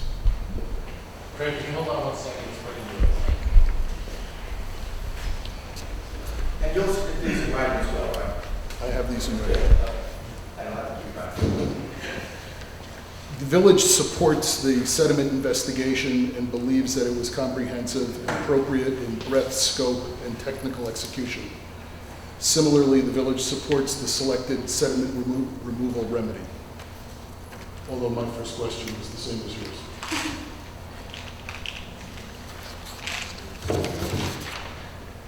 During the onshore sediment dewatering, the generation of dust and potential exposure of village residents is of significant concern. Because of the proximity of Ichabod's Landing to the GM site and Outfall 1, the village strongly recommends that the dewatering operation be located as far to the north and west as is feasible. A full-time community air monitoring program is essential to verify that dewatered sediment awaiting off-site transport is not a hazard to village residents. The village plans to have representatives present during the implementation of the RAP to audit how the camp is being conducted and review the data on a daily basis. The village strongly recommends that all sediment be transported off-site by rail. Approximately 6,600 tons of sediment will need to be removed from the site. If transported by truck, this would entail over 300 truckloads by 30-foot dump trailers, the largest trucks allowed over the open road, as opposed to 66 rail cars if the rail option is used. If trucks are used, they will have to follow village and local ordinances concerning permitted time of travel and route restrictions. GM's successful remediation of the onshore soils in 2007, which included rail transport of all material, should be the model for the Hudson Sediment Project. Finally, the village requests that they receive continued support from GM with site maintenance and security issues until a developer takes over the project, if there should be a gap chronologically. Good evening. My name is Philip Butler of the firm Key & Bean. We serve as environmental counsel to the village. I'm going to be speaking on the issue of the environmental easement and the site management plan, but before I read the statement that I have, something was said that I found confusing. Who currently owns the former GM site? In the 1980s, there was a payment in lieu of taxes agreement with the town of Dade as a beneficial owner. GM is the beneficial owner under that pilot agreement. So the deed is actually held by the town of Mount Pleasant, but GM is the beneficial owner. Okay, signatories to the environmental easement and site management plan under the second alternatives that are being proposed. We expect that GM or the developer will be assigned to easement depending on whether or not the property is turned before the easement is ready to be filed. Okay. Well then, as I said, I have a statement prepared on behalf of Joel Sachs. He served as environmental counsel to the village since 2003. Key & Bean PC has served as environmental counsel to the village since 2003 with regard to the GM site. As everyone here is aware, GM will soon be completing the remediation of the site under the supervision of the New York State Department of Environmental Conservation. Thereafter, it is our understanding that the site will be sold to a developer who will redevelop the property in accordance with the village's environmental review of the site pursuant to SECRA and development plans previously submitted to the village by GM. Further, we understand at the conclusion of the Brownsfield remediation process, GM will be required to execute two important legal documents. One is the site management plan, which will contain a detailed description as to how conditions on the site will be managed during the site development. The other is the environmental easement, which is required under New York State Brownfields law. GM will be signatory to both the site management plan and the environmental easement. The village's concern is that once title to the GM site is transferred to the developer, we want to make sure that GM remains secondarily responsible for ensuring that the redevelopment complies with the requirements of both the site management plan and the environmental easement. Although we are certain that GM will convey the property to a responsible developer, we have no idea what the future will bring. Therefore, even after title to the property is conveyed to the developer, we want to make sure that the Department of Environmental Conservation and the village can go back to GM in the event that the developer, for whatever reason, does not carry out its responsibilities under the site management plan or the environmental easement. To do so would merely require a condition in both the site management plan and the environmental easement indicating that GM will remain responsible to the Department of Environmental Conservation and the village for the obligations of the developer in the event of the developer's default. Thank you for your consideration of this request. Mayor Ken Ray had another commitment tonight with the village, and so therefore he asked me to read a statement on his behalf. First of all, we'd like to thank the representatives of the DEC and DOH and the environmental representatives from GM for coming here tonight to discuss the steps in regard to the completion of the brownfield cleanup at the General Motors site. We look forward to the completion of the cleanup and the development of the site, which will mean significant tax revenues to our village, our schools, employment for area residents, as well as a big boost to the economy of Sleepy Hollow and the surrounding communities. The one issue which I would like to discuss tonight relates to the environmental benefit project. He's calling it the environmental benefit project, but I believe he means the natural damages. Yeah, there's no environmental benefit project associated with this. It would be restoration of natural resources projects. The village understands that in addition to the actual cleanup of the site, that the New York State Department of Environmental Conservation is requiring that GM make a payment of $875,000 for an environmental benefit project along the Hudson River.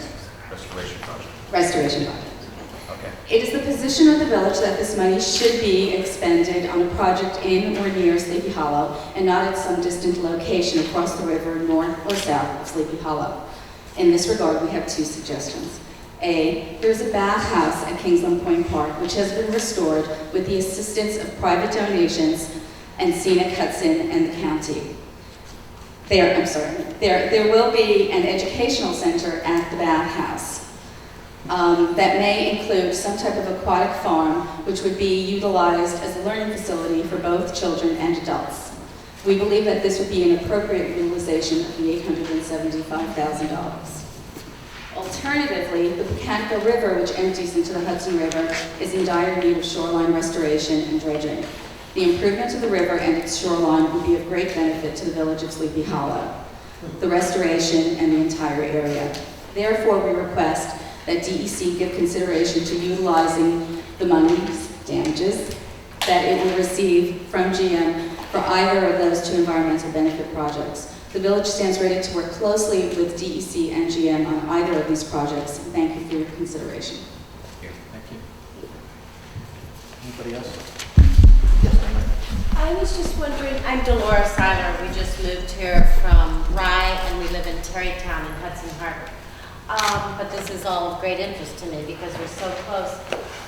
Where does the development of the Riverwalk, at what point does that come into this? It will be It's beyond, it's really beyond our discussion here in terms of how, that's part of the redevelopment and not part of the remediation. Do we have any timeframes as to? That stuff's all laid out in the special permit, which is on the village's website, so the timing of when the waterfront would be handed over, I believe, is in the special permit. Those timing. And that is on the website? Those events are in the special permit, which is on the village's website. But as the development progresses, build out kind of from Ichabod's Landing back into the site, certain sections of the waterfront would be ready for use, consistent with as the project gets built out. It'll be a sequential thing. That's what, and the detail range in that special permit. Sir. Good evening, everybody. My name is Mario Belanic, and I'm former GM employee, and I worked there for only 40 years. And I have a few things to tell you about the cleanup. I think whatever they did so far is clean, more than enough. If you look at the property right now, for yourself, all the vegetation and trees are growing. If it's the oil, you put the oil any place or any contamination will not grow. Number two, oil, gasoline will not grow. Now, they're talking about lead. Lead was used many years ago, and we didn't melt it there to put it down on the ground. We were putting on the cars to seal the seams. So I don't know what they're talking about. Okay. The worst thing for human being, and anybody knows that, should know, is mercury. Mercury that you use in thermometers. If you know anything about the people who worked in a mercury mines, they can work so many years and they have to get out. And they have to drink so much milk every day. Lead is not harmful. Steel, iron is not harmful. Unless you eat it. What? It's okay. Okay. What's harmful? Everything is growing. Like I said, I worked there for 40 years, and I know people who work more than 40 right there. And thank God, I still have my own hair. They changed the color a little bit, but they're still mine. It's not a wig. Not a wig. You can pull it, okay? So I think whatever they did so far is more than enough. And I hope that GM, I don't know if there's anybody, a representative from GM. You from GM? No, that gentleman right there. Okay. I hope GM is involved in this because I know whatever GM does, gonna do it good with developers. Not because I am not paid by GM to say what I'm saying because I work there. I used to work there, all right? But I think the GM should be involved and that they're going to do a very good job for this village. Thank you very much. Sir? My name is NYSDEC. I'm here representing Riverkeeper. And I have a brief comment and a couple of questions if I can. To begin with, Riverkeeper and Scenic Hudson have filed a letter with DEC today. I would send it to you by email, which you probably haven't had a chance to look at yet. But we are requesting a 45-day extension of the comment period for the public to file comments. We think that's entirely reasonable.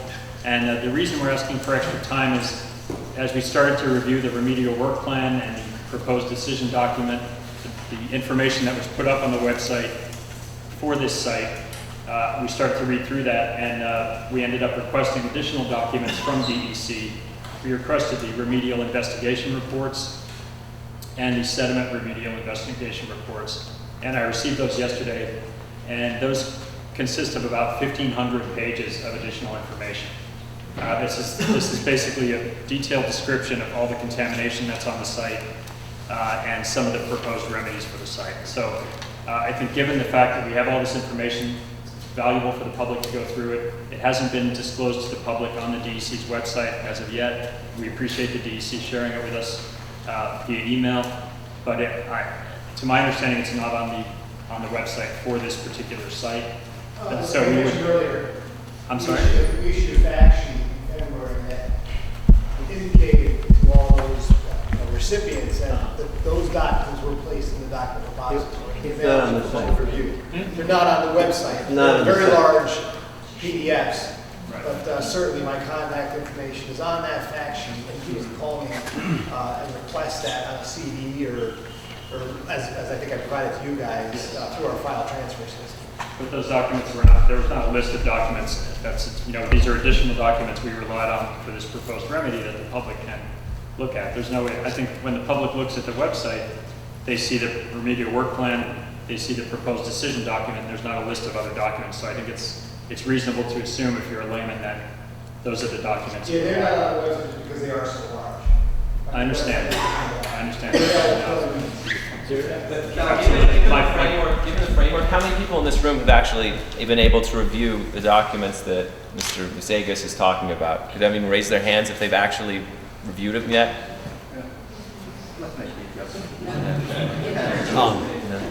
Please continue. We submitted an extension request. We think it's reasonable. There hasn't been a developer named for the site as of yet. We think there's time to give us a little more time for the public to review this, for us to analyze it. We think that's fair and reasonable. So I will leave that there. The comments I'm going to make are just from Riverkeeper alone. To begin with, I just want to make it clear to everyone that we are fully in favor of remediating the site and redeveloping the site so that the village can have some economic benefits and can have tax revenues come to the site. We are concerned, however, that this process is being rushed through and that this proposed remedy is inadequate and insufficient, both to protect the public that may be living on the site and also to protect the river. And we are river keepers, so we are concerned with what happens in the river and the impacts on the river and restoring it as best we can. I think a lot of my concerns have been raised already. The adequacy of the on-site cleanup. We find it disturbing that the DEC is willing to rely on interim remedial measures. These are called interim measures for a reason, because they're generally proposed and carried out in the interim to deal with immediate sources of pollution, and then a fuller cleanup is usually developed after that. And so this alternatives analysis, which a lot of people have been asking questions about, and which is up here on the screen, I think frankly the public deserves a better explanation and a better process for understanding why the only two alternatives we have for the sediments in the river and for the land-based site go from $1 billion alternative to a $6 million alternative. I don't think that's sufficient on a public policy level. I'm not sure that's sufficient under DER 10 that the DEC is supposed to design these remedies under. So we think that should be taken another look. We're also concerned because there seems to be a disconnect between this proposed remedy for the site and what will actually happen when a developer comes in, or whoever owns the site, a developer of the village, and they have to actually begin excavating and putting buildings on the site and putting sewer lines, stormwater structures, waterfront restoration, utility lines, everything else that, I'm not an engineer, but I would guess that it's going to go below 2 feet. So once they start digging and they hit this red barrier, I think the public needs to have a better understanding of what happens when they reach that level. Is there going to be additional excavation of contaminated material? Are they going to avoid these areas of high contamination? Just proposing to put a 2-foot cap of clean fill with a textile barrier underneath before you have any site plan and before you begin any development of the site, it really, I think, misleads the public because it makes us think that this will be done and then the developer can just come in and build the buildings, build up the site, and everything will be fine. That's certainly not the case, and so I think that has to be clarified. I have a couple of questions, if I can, really quick. I'll just read them off and then maybe wait for the answers. So, in terms of the in-river remediation and the dredging project, you talked a lot about outfall number 1, and I think when you showed your slides that had these sampling locations on them in river, there was a focus, there was a more intensive sampling done around outfall number 1. So my first question is, how many other outfalls are there that discharged from the original plant site? And why weren't those additional outfall sites subject to more intensive sampling in the river? I also had a question about I think it's the in situ, somebody can help me with the terminology. In situ chemical oxidation. And I may have this wrong, but I just had a question about what percentage of this site was subject to that remedy? Was it one of the PAOCs only, or was it the entire site? So I'll continue the questions. And I just want to talk, in general terms, this site is built on fill. We're talking about a tidal estuary and a tidal river with very strong currents. And this idea that there potentially is no exchange of water between the river and the groundwater that's underneath the site seems to stretch the imagination a little bit. We know, in fact, that sites that are built on fill, there's significant water exchange between the river and the site. So I don't think the DEC has answered the question of whether contamination that's in the fill and that's left on the site, why is that not going to be flushed out into the river over time and increase these contamination levels in the Hudson? Just one more quick question. Two quick questions, I promise they're quick. I think DEC's talked a lot about relying on the IRMs as essentially the core of the proposed remedy. Were those, I guess, was there a formal determination made by the DEC that these IRMs are going to be the proposed remedy and they're decided upon? Yes, it was. Okay, and that was done in 2007? 2007. Okay. And the alternatives analysis reports that you indirectly refer to, were those put out for public comment? I believe they were. Yes, they were. Okay, and what year was that? Well, the 2006 or 7, right? Well, the alternative analysis report were more recent, but the IRM, when it was implemented in 2007, before we implemented, we issued a draft decision document on the IRMs. We came out, had a public meeting, listened to public comments, and we issued the IRM decision document. And by the way, to answer one of your other questions, the IRM decision document includes, if utilities are installed, that material will be removed and backfilled with clean fill, so that any future maintenance of those utilities will be, you won't come in contact with any residual contamination. So that part of your question has been addressed. So you're basically, as you go along and you're excavating and cleaning up just the area that you're excavating,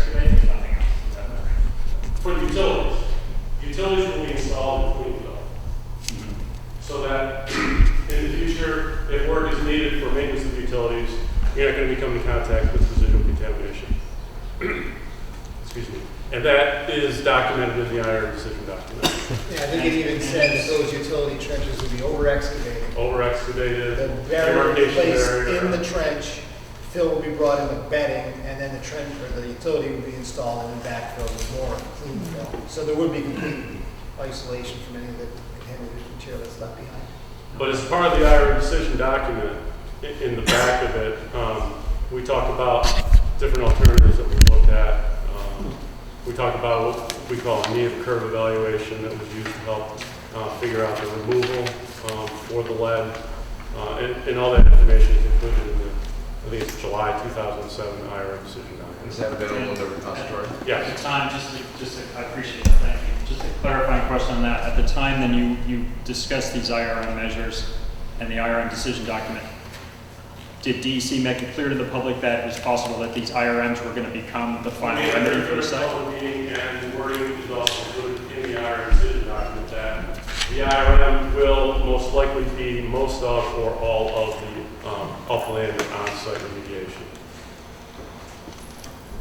Let's look at some of the other questions you had. What about the outfall? We took the one outfall. What about the other outfalls? There are 3 outfalls that were investigated, outfall 1, 2, and 3.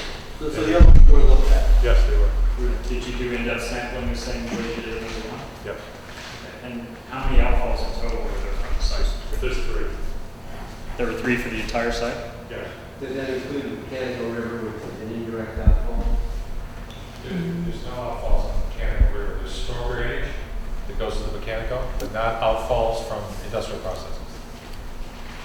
Drainage from the east parcel goes into the Mechanical River, and then from the Mechanical River into the Hudson. The drainage in the Mechanical River, the drainage in the east parcel includes drainage from the village that runs through the east parcel, storm drainage, as well as the overland drainage into storm drains on the east parcel. And that all flows into the Mechanical River. What about the other question that was raised about the tidal influence of the river going back and forth, possibly sucking contamination that's left out into the river? Was that looked at all during this? Well, we didn't look at the tidal influence on groundwater element, that exchange between the river system and the groundwater system. But we do know, based on a lot of groundwater sampling, that there's no groundwater contamination really at this site. And the contamination that was there was addressed through the interim remedial measures, the introduction of 40,000 gallons of in situ chemical oxide to address the TC contamination and petroleum contamination. So we've taken care of that. And as Ray had mentioned, we sent GM a no further action is necessary letter for that TC contamination. And lead was a concern. We had pretty high concentrations in soil, and that ended up resulting in the excavation work to remove that lead contamination. But groundwater sampling in those areas didn't show, lead's not the most soluble compounds, but it's not in the groundwater. So we wouldn't expect, maybe there's some groundwater exchange between the river and the groundwater on the site, but there's no contaminants in the groundwater on the site, so we don't have to worry about those exchanging into the river. Can I just expand on that? Yeah. I'm Jim Morris. I used to be the project manager for this site, just to let you know who I am. But there's an extensive groundwater monitoring well network at the site, both internally at the site as well as around the perimeter. And those wells have been sampled a number of times. There's very little contamination in those wells. As a matter of fact, during the installation of an additional perimeter well, we discovered PAOC 47, which was the area that was removed, one of the areas that was removed as a part of the IRM. So there's an extensive groundwater monitoring network, and contamination at the site is not moving off of the site. There's very little even at the site, but certainly the perimeter wells indicate there's no contamination there. And it's soil itself or the fill that's on the site. Your assertion is there's not a transport mechanism for that contaminated soil to carry contaminants out to the river. Based on the perimeter monitoring. And you'll be putting a cap on it to preclude rainwater from going through, getting into the subsurface, then going down further into the groundwater? Not exactly, yes. If the cap will, it'll promote runoff. And the buildings, of course, are capped, which. Right. Joe, Yeah, I just wanted to, I'd like to persuade you not to ask for an extension. And the reason, I don't think I'll be successful, but here we go. As we discussed tonight, I think you recognize that the only new thing being presented tonight is the sediment cleanup. You have all the documents that are available for sediment cleanup. We have a consultant from who has looked at them. We have our Fish and Wildlife people that have reviewed them. And I just want to make clear that the points that you should cover in requesting your extension if you still want to pursue it. This is not a significant threat site. It has never been a significant threat site. In this case, General Motors will pick the remedy. We were at the point of an impasse, and the lawyers that are here, there are some attorneys that I recognize. There's always the, are you an attorney? Yes, I am. Oh, there you go. You know more about attorney. There you go. Just an engineer. But as you know, when you get to an impasse, they always have the right to go to dispute resolution. I am convinced, as are the two project managers who have worked for me, if we go to dispute resolution, we'll lose. And then the remedy will be nothing.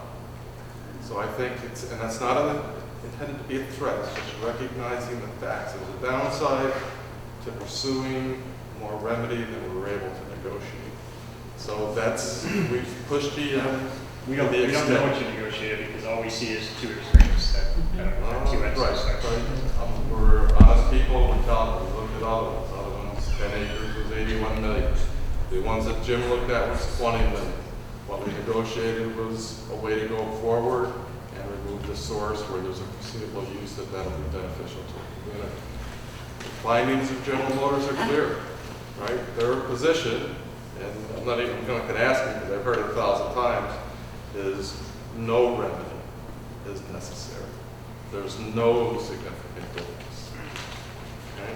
And even our Fish and Wildlife, when they make their determination, say there's some impairment. Right? And we were able to quantify it through the work that enacted. So anyway, so these are just some points that if you're going to make the request, it's going to come to me eventually. I'm not going to be the final decision maker, but you want to make sure there's a good reason. The information provided at this meeting is nothing new.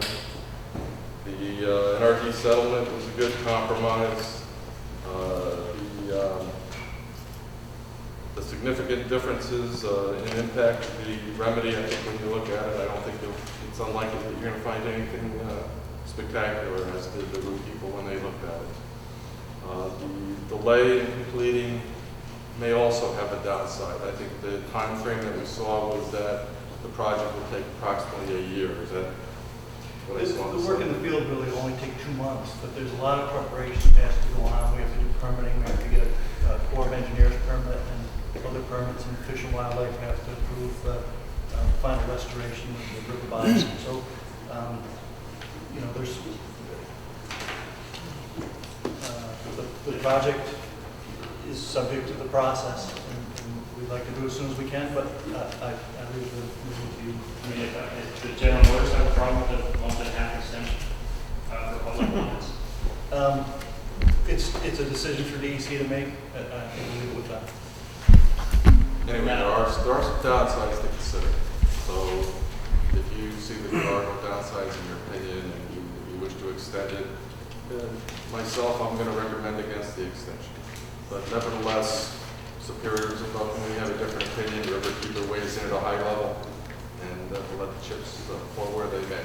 Just be aware that there's a downside. It's not all just upside and more work to be done. I think there is very little downside to giving the public another 45 days of time to review these documents and to review documents. And frankly, the description you just gave gives me more cause for concern about the accuracy of this project. So, with all due respect, I think that we expect better from DEC than to pick the lowest possible remedy and basically leave the cleanup and leave the remediation to the developer and to the village, and let GM get off, and I'm sorry, no offense, you're a very large company, with a $9 million remedy. I hear you. I'll leave it at that. Sir. Yes, so my name is Mark Fry. I've been following this project since my birthday in 1996. That was the day that the plant closed, 15 years ago. I joined certainly with Philip Muzigas from Riverkeeper.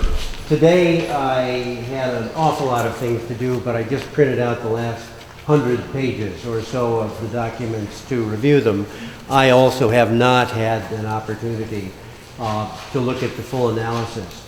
But I can certainly see, I've gone long before Jason was here to the library. I've seen all the engineering that started out with Parsons. It's all over at Warner Library.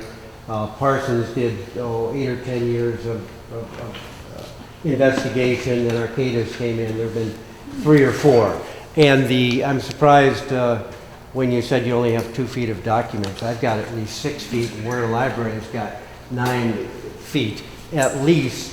And one thing that we looked at and have commented on, we haven't seen a lot of change since the 2007 meeting.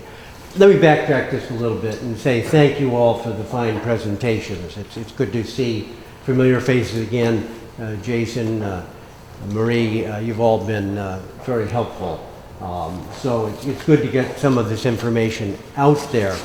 But there's an awful lot of additional information that we've seen pieces of in the past that we need to see a lot more of.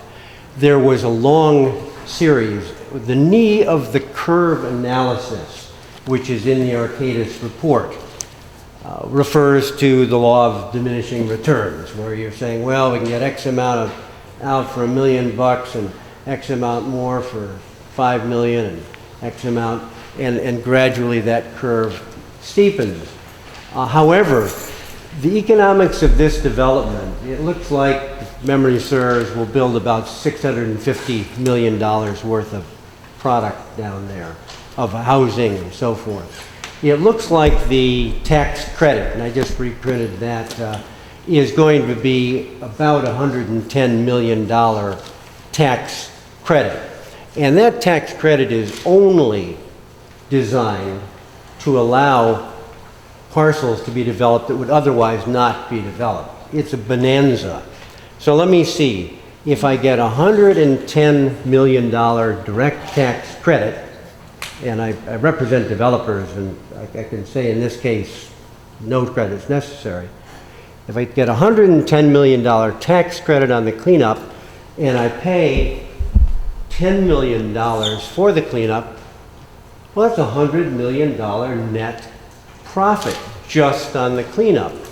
And that doesn't yet, so the tax credit is based on what's built there. It's not a percentage of, I see you're looking puzzled, it's section 300 of the New York State tax law, 3 to 40 to 50, up to at least the value of the direct brownfield tax credit, because that costs GM nothing. Another thing, in looking at the settlement, the $875, I think it was $875,000 was referred to in the settlement itself as oversight costs rather than a funding for an environmental benefit.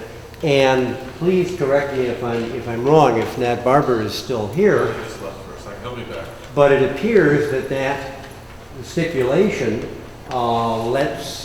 is between the DEC, and it lets General Motors agreed off the hook on the CERCLA law. Essentially, it lets them off the hook for Superfund litigation relating to the offshore portion of the site. So I joined certainly with Riverkeeper in asking that those interim, there were 47 potential areas of concern. And we seem to have simplified it down to 2 hot spots with lead we took care of in the interim remedial measures, 1 hot spot with stripper, TCE, in another, And I think we've grossly oversimplified what unfortunately is a complex series of issues. I think there's a lot of information in the first. I don't see how the public can effectively comment on the actual 1,500-page sediment report until we've seen it. And it should be at least listed, in my view, on the website. I think you're doing a fine job, but I think that it's an awful lot of documentation to go through, and I don't think many of us have had a chance to do that. So I would certainly say, you know, we'd very much like to have a little more time. I'll certainly submit extensive comments in writing, but we need more time to get that. I'm glad you said you're going to do it Friday. I'd like to ask about how alternative 1 was arrived at, because as I understand the calculation that's in the report, it's taking 62 acres and going down 25 feet, which seems like going down much further than is necessary and perhaps over a much bigger area. And that's what comes up with a very big number. So I don't understand quite how the calculation was done. Well, essentially, if you look at the entire field area of the site, which is the vast majority of the site, all of the flat area is filled. Even the buildings that were there in 1925 were built on fill. Little strip along Kingsland Point Park is native soil, which is that PAOC 47 area. We encountered native soil.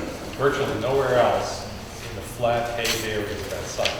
So it's well over 60 acres. That's about an average depth concentration. I'm not sure exactly what number you're referring to versus what we have, but it was an average that was averaged out throughout the entire acreage.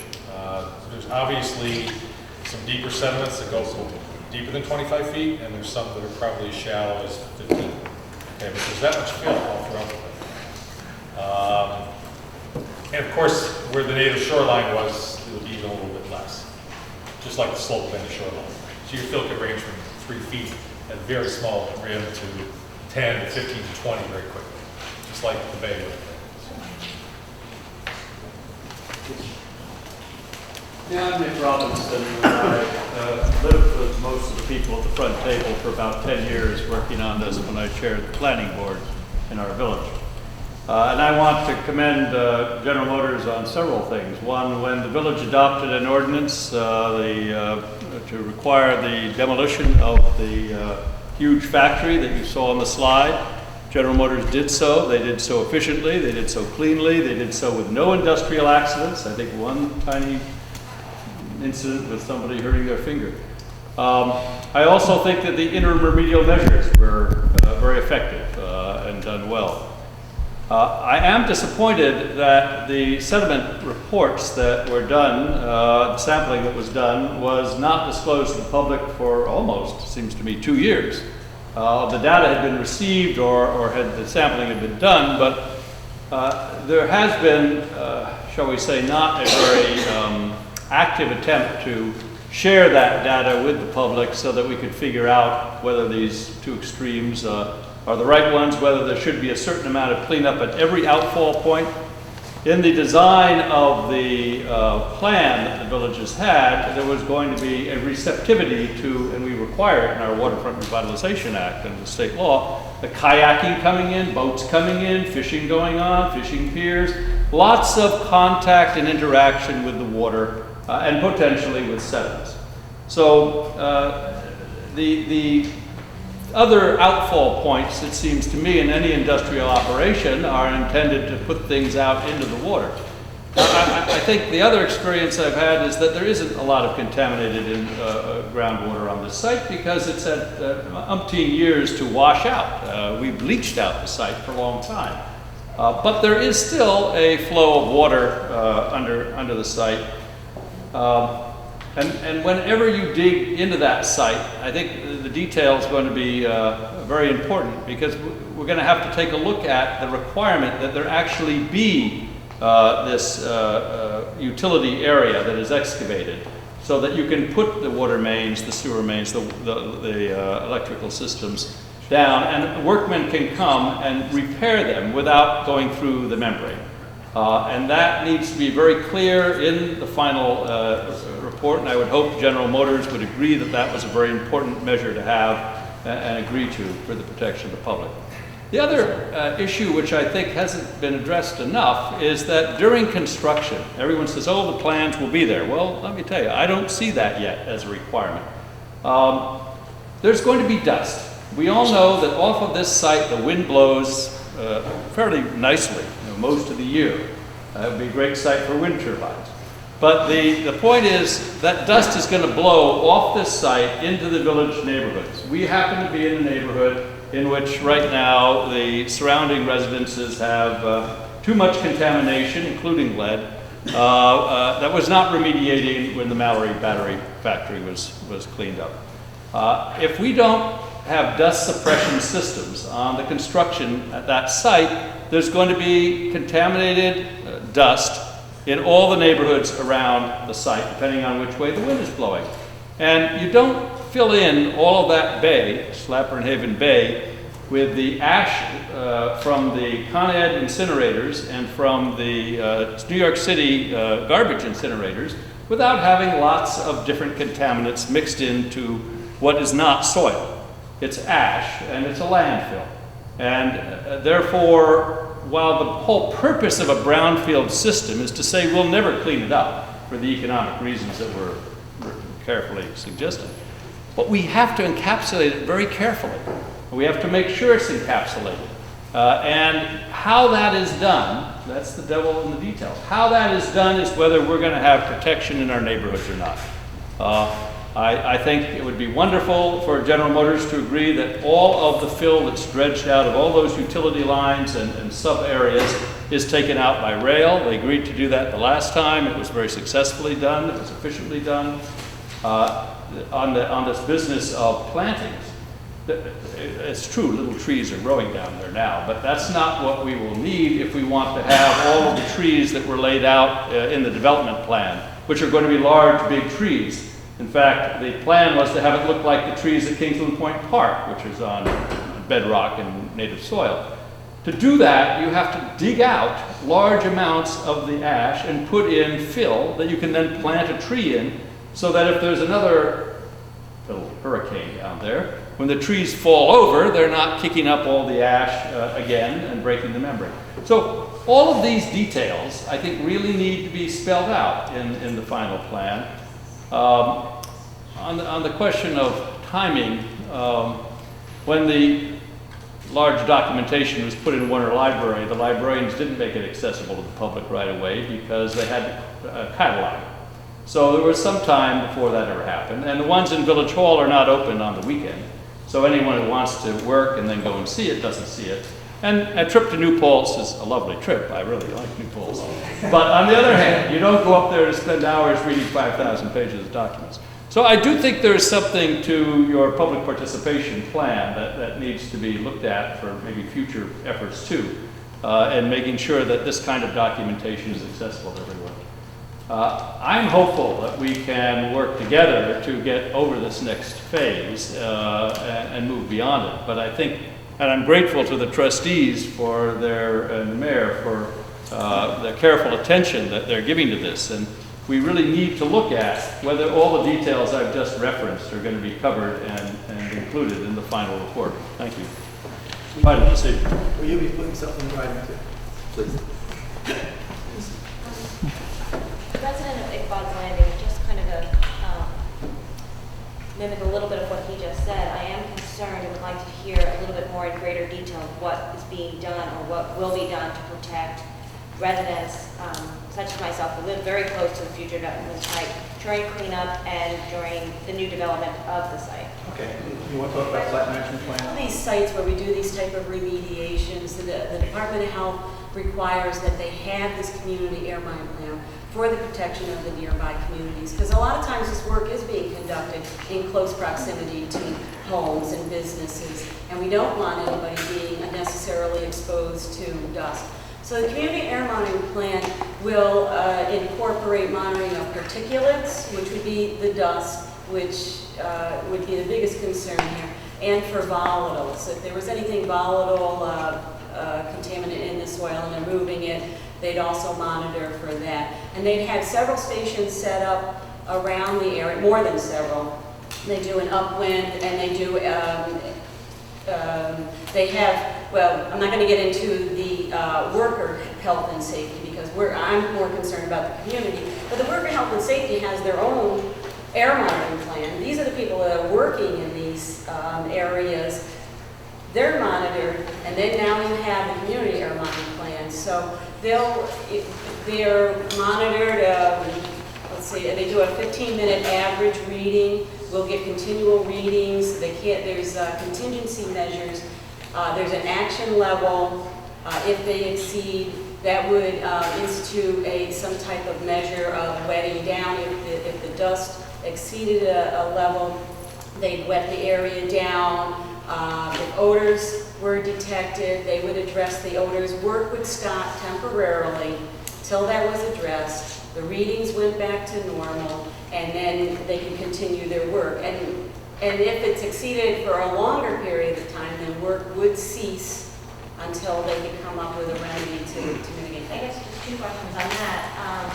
Does that address when the new developer comes in and is building and going obviously below 2 feet of protective level? I mean, they're obviously going to go below 2 feet. And that would fall into the site management plan, which is really important for these types of sites, so that future development is monitored and precautions are taken. If there's areas where construction workers might encounter some residual contamination, these workers are trained to deal with that type of work. They have monitoring that goes on as part of their, they don't want their workers out sick, so they're monitoring their workers. So that's an important part of the site management plan. There's an excavation plan, the potential for coming into contact with contaminants. How are we going to handle that? That is all incorporated in that site management plan. And are nearby neighbors notified of any,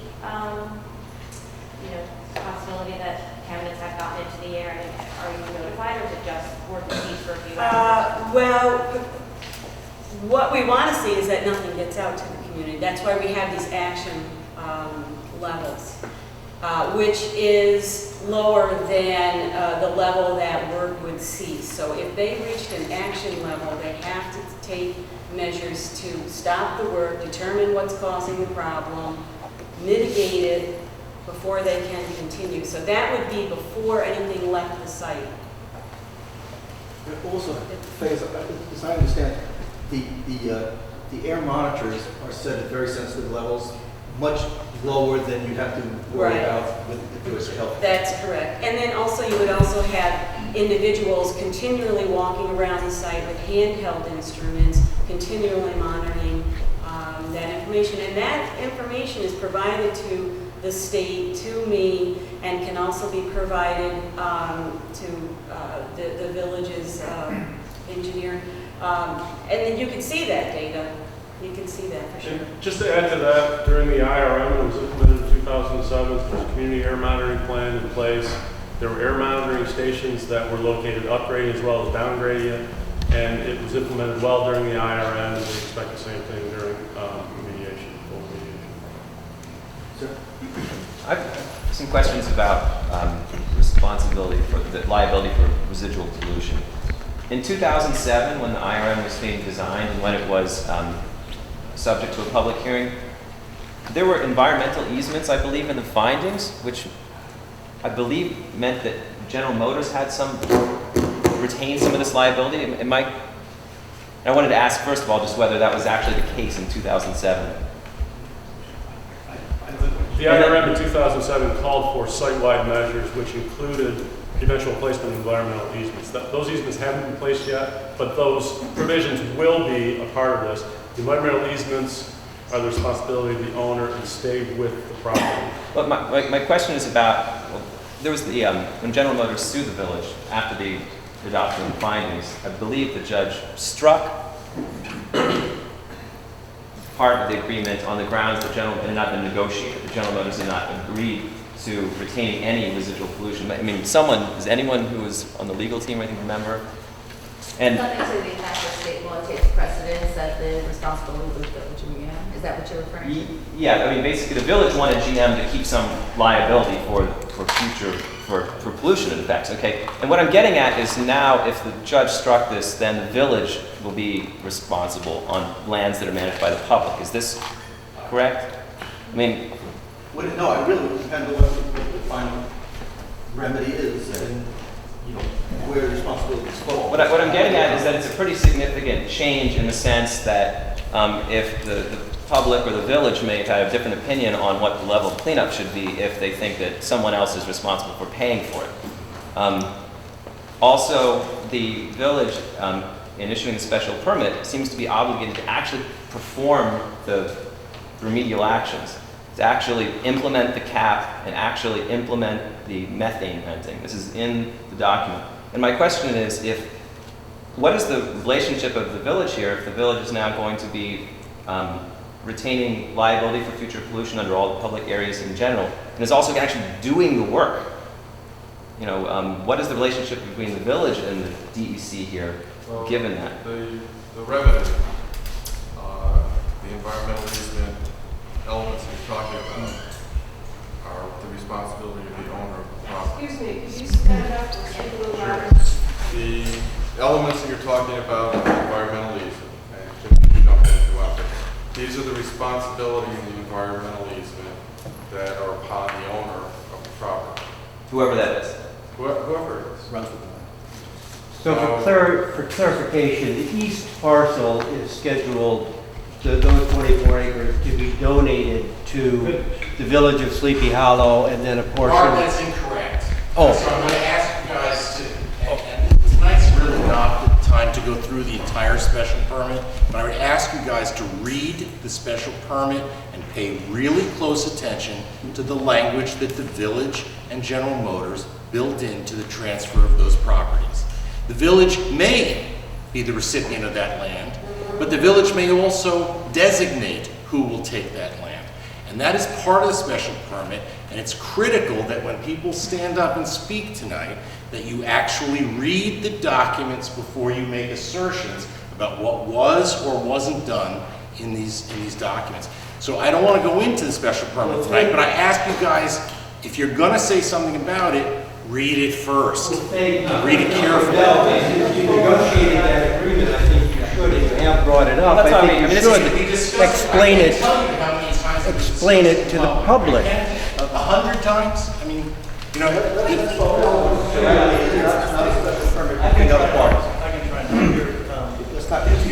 I think there's a couple of things with your questions that you're trying to sort out in your head in terms of. No, absolutely. That's why we have a hearing. Right. And so let me try now, if I can.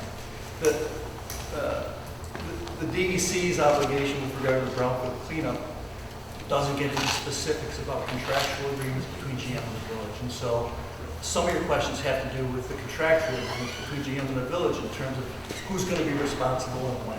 And so the DEC will have difficulty answering those questions. What they can say is the brownfield program says we're going to put an easement on the property and we're going to obligate the owner to comply with the easement and the site management plan. That's the program, that's the law for the brownfield program. With regard to the special permit or any contractual agreements between General Motors and the village and the responsibility of liability over the long term with regards to that, that's really not for the DC to answer in terms of responding to this remedy. It's more back to the special permit discussions and the obligations with regard to GM and the village and how those liabilities are sorted out. So, I'm not a lawyer and I'm not ready to get into the nitty-gritty with you tonight, but I think the DEC can say this is what our program does and this is how we envision it being implemented. Your questions seem to be more strong with specifics with regard to the contractual arrangements between GM and the village and the long-term liabilities. What the brownfield program says is that whoever is the owner of the property, if they won't comply with the site management plan, they ignore it and do their own thing, then the remedy is ultimately ineffective. And they have the ability to go back to the signatories to the brownfield cleanup agreement and say, you're still on the hook. So at the end of the day, if the village takes the property, ignores the site management plan, dusts everything up and blows it to the next guy, the state can say, this was the remedy, you're compelled to comply with it. Are you complying with it? And the village says, no, but we will, we'll fix it and we'll get it right. Or they'll say, no, and we don't intend to. You know? Then the brownfield cleanup program says, whoever signed the brownfield cleanup program still is on the hook. So in terms of the brownfield program, they try to, whoever's going to get these tax benefits still has those responsibilities at the end of the day. In terms of the special permit and the negotiations between GM and that, I think it's better for another forum. Thank you. I just wanted to clarify, I'm sorry, so you're saying that if river keepers were to ask for an extension or delay, that General Motors could then say, fall back and say, well, we don't feel the property needs to be remediated. Is that what you were saying? No. What were you saying? Well, I said a lot. What I was trying to do is persuade Riverkeeper not to ask for the extension. Right, but because GM would be able to not do something? Well, I was talking about the impasse that we had with General Motors. It's very clear that General Motors felt that there is no remedy required in the sediment of the river. That's based on both their chemical study from 2004 and then the benthic survey, which was completed in 2006. So I'm sorry, so they can feel that way, but the reality is that the soil is contaminated. Well, sediment, there is some impairment. Right. So if I had a parcel of land that I owned, it was contaminated, and the DEC had a report saying that it was contaminated. We don't have a report saying that. You don't have a report saying that all of this paperwork, there's no The report that we have that the DEC has accepted says that there is no significant difference between background and the sediments in the river. So, but in order for them to pass title for this property, what developer would want to go down there if GM didn't do something, didn't remediate? You're still talking about sediments? Yeah. Well, the developer, of course, is more interested in the land-based issues. We hold the site together with land-based issues and sediment because we don't want a developer to come in, simply develop something where they're going to get the money back on the land issues and then say, we're not interested in doing the sediment. So we hold it together because for the state, we want both.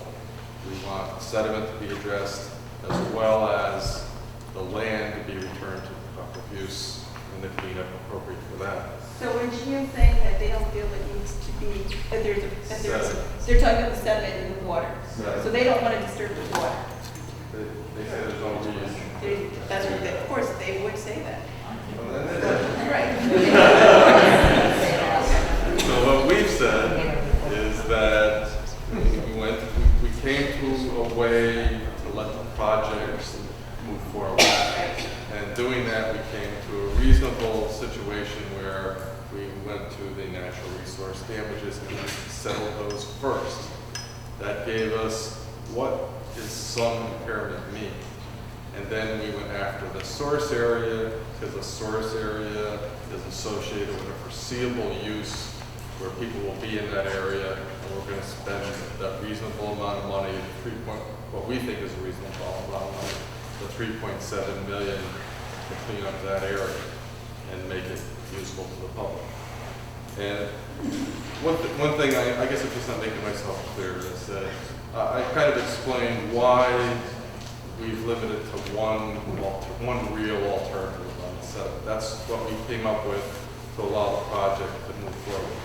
If there were 11 alternatives, right, and the 3.7 million, 10 million, 20 million, 30 million, this is not a significant threat site. General Motors selects the remedy. So which one are they going to pick? The least expensive. They're going to pick the least expensive one. And for the lawyers here, that's why there is no action alternative. And its analysis, which is normally in every alternative analysis. Okay, so I think Nick understands that, the other attorneys, but anyway, that's why the document you're seeing, the one that General Motors is willing to go forward with, has that one alternative. Does that apply to the land-based as well? Now, the land-based issues, I don't know, Phil, I don't know who from Riverkeeper was involved. Do you remember Jim who was involved in 2007? From who? Riverkeeper. Riverkeeper wasn't, they didn't really have a presence. Robert Goldstein. Yeah. But I know Nick was heavily involved in, maybe you don't want my fame, but you actually were very instrumental in making sure that we were successful in addressing a lot of the issues. We brought up a lot of things and it was very helpful in doing that. But Riverkeeper kind of missed the boat somehow. I don't know how it happened. And I mean, well, that's a bad analogy. I'm sorry for that one. But the issues were fully developed, they were discussed, and really hashed out. There was a lot of back and forth. And although it wasn't Riverkeeper, who was it? Scenic Hudson. Good chapter. Since you raised the question, and maybe you answered it before when I was giving my comment, but the alternatives analysis reports, those were available. There was a public comment period attached to those. The alternatives analysis reports were recently prepared for the overall remedy to the site, which we're here tonight to discuss. Okay. For the IRM, because it was an IRM, alternatives analysis reports were not prepared, although in the back of the IRM decision document, we did talk about different alternatives. And the only difference between what was in that 2007 report and the 2011 land-based alternative analysis report was we took the same information, repackaged it, and acknowledged that the IRMs were completed already. So the content is essentially the same in terms of the two documents. One's fresher, but it's the same information that we had in 2007. Essentially, we're in the comment period, and theoretically, we should be able to comment on the range of alternatives now, right? Or you're saying no? I'm just trying to clarify. I'm trying to understand what your position is. Well, yeah, we're in a comment period, you can comment on anything you want. But we don't have the alternatives in front of us. So is it best for us then to refer to the IRM? I'm just trying to understand what information we're commenting. Yeah, I go back and look at the IRM document from 2007. I looked at the IRM document. Let's get around, I want to get everybody in and then we can back. Jennifer, let Jennifer. I'm sorry. The more people talk, the more questions that come because I'm completely lost. So, DCGM 101 from Dummies. Okay. The 3.7 million was a monetary, it was a damages recovery? Where's this money coming from? Wait. Where's this money coming from? That would be the cost would be coming from the GM. Okay, and they are paying for I'm sorry, the 3.7 is specific to the sediment in the river, or is it total project? Okay, and they are paying for the 3.7 for removal of the sediment. Why? Because they're obligated to, because they choose to, because they agreed to, good faith, good conscience, good press, whatever the reason may be, it was their choice. And is that because, so is that why they then get to pick which plan, in addition to the fact that it wasn't a high risk? Yeah. This is really complex because most of us, when we talk about registry sites, Superfund sites. The state has lots of leverage as to what needs to be cleaned up and to what degree you clean it up. With brownfield sites, since they're volunteers, there are different standards set. And that's why GM, if there is no significant damage, what's a significant threat, then they have the option of coming up with their plan. We can't make them do something that the law doesn't allow us to do. So they are working with you collaboratively to come up with something that's agreeable that they are voluntarily paying for with regards to the sediment in the river. Now, with regards to the land, how did that process come about? Are they obligated to? Was it just the IRM that they're obligated to? Where's the obligation lie? Where's the good faith lie? Where's the collaboration? Explain that for me in the same way. Jason, you want to talk? The IRMs have been paid for? And who paid for them? The IRM work is all complete. And it's It's paid all for captured in where is the responsibility, the collaboration, the payment, the responsibility for the payment? In the same way we just talked about the sediment, can you outline that for me for the land? The remedy gets paid for by GM paid for all of it. And is it out of good faith, or was it a legal obligation? Is it a state obligation? Why are they paying for it? And it's the same as what we're going through here tonight. It's part of the brownfield cleanup. Is it voluntary or is it? Or is it mandated by the findings Is of it the a testing? significant threat site? I mean, was it required because of what you found? It was, yeah. Okay. No, I mean, I think it's not different than. Okay, but I don't know the state Brownsfield law, so one person at a time, please. I'm trying to walk through to get an understanding. All right, let me- There is a law that requires a cleanup. No, correct me then. So, the brownfield program, the brownfield cleanup program is a voluntary program. We enter into a contractual relationship with the DEC because we want to reuse this property. We want to reuse it in a different way than manufacturing. We want to use it for other purposes. So the state allows us to voluntarily enter into an agreement with them to study the property and determine what are the measures needed so that we can use the property the way we envision using it as a development. So the state goes in, we hire consultants, they study the site. They come up with whether or not the site has any health effects associated with it, with current uses or future uses. The state determines whether or not the information triggers it as a significant threat site or not. If it's a significant threat site, the state has the authority to enforce if they choose to. If we walked away from the voluntary agreement, the state could come in and say, we're going to use the state Superfund law and require you to clean up the site. If the site isn't a significant threat site and nothing changes in the future, then the state doesn't have that authority, and so they can't compel GM to do that. But if but because GM wants to change the use of the site for the development, then we want the state to move forward with us so that we can get approval to use the site as residential or commercial. And was there anything to the land that made it a significant threat that was a mandated cleanup? No, it's never been. Usually hazardous waste sites that you'll hear about in the news are what we refer to as class 2 sites where action is required. This was a class 3 site. Okay, that means something to me. To you, it means it's a non-significant threat site. The sites are essentially just stockpiled. No action is required, action is deferred. So if we found particular areas of concern that you did clean up, those would have been at Superfund level.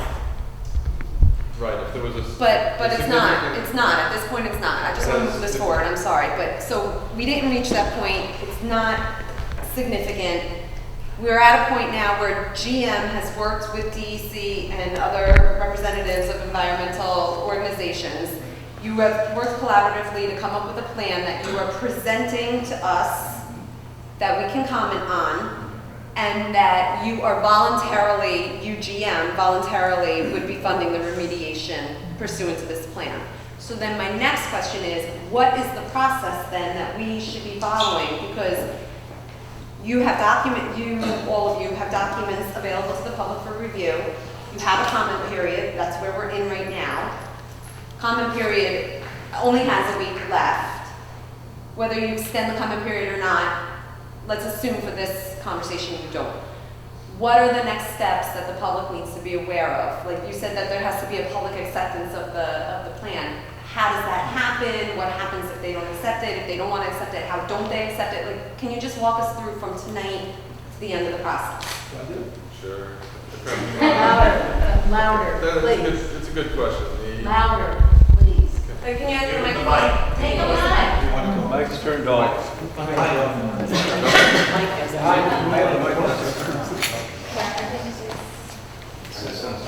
No, they turned off the amp because of We're saving an extra. Oh. We're being green. No? Is this better? I talk loud, so I don't need it. I go. Is it good? Yeah.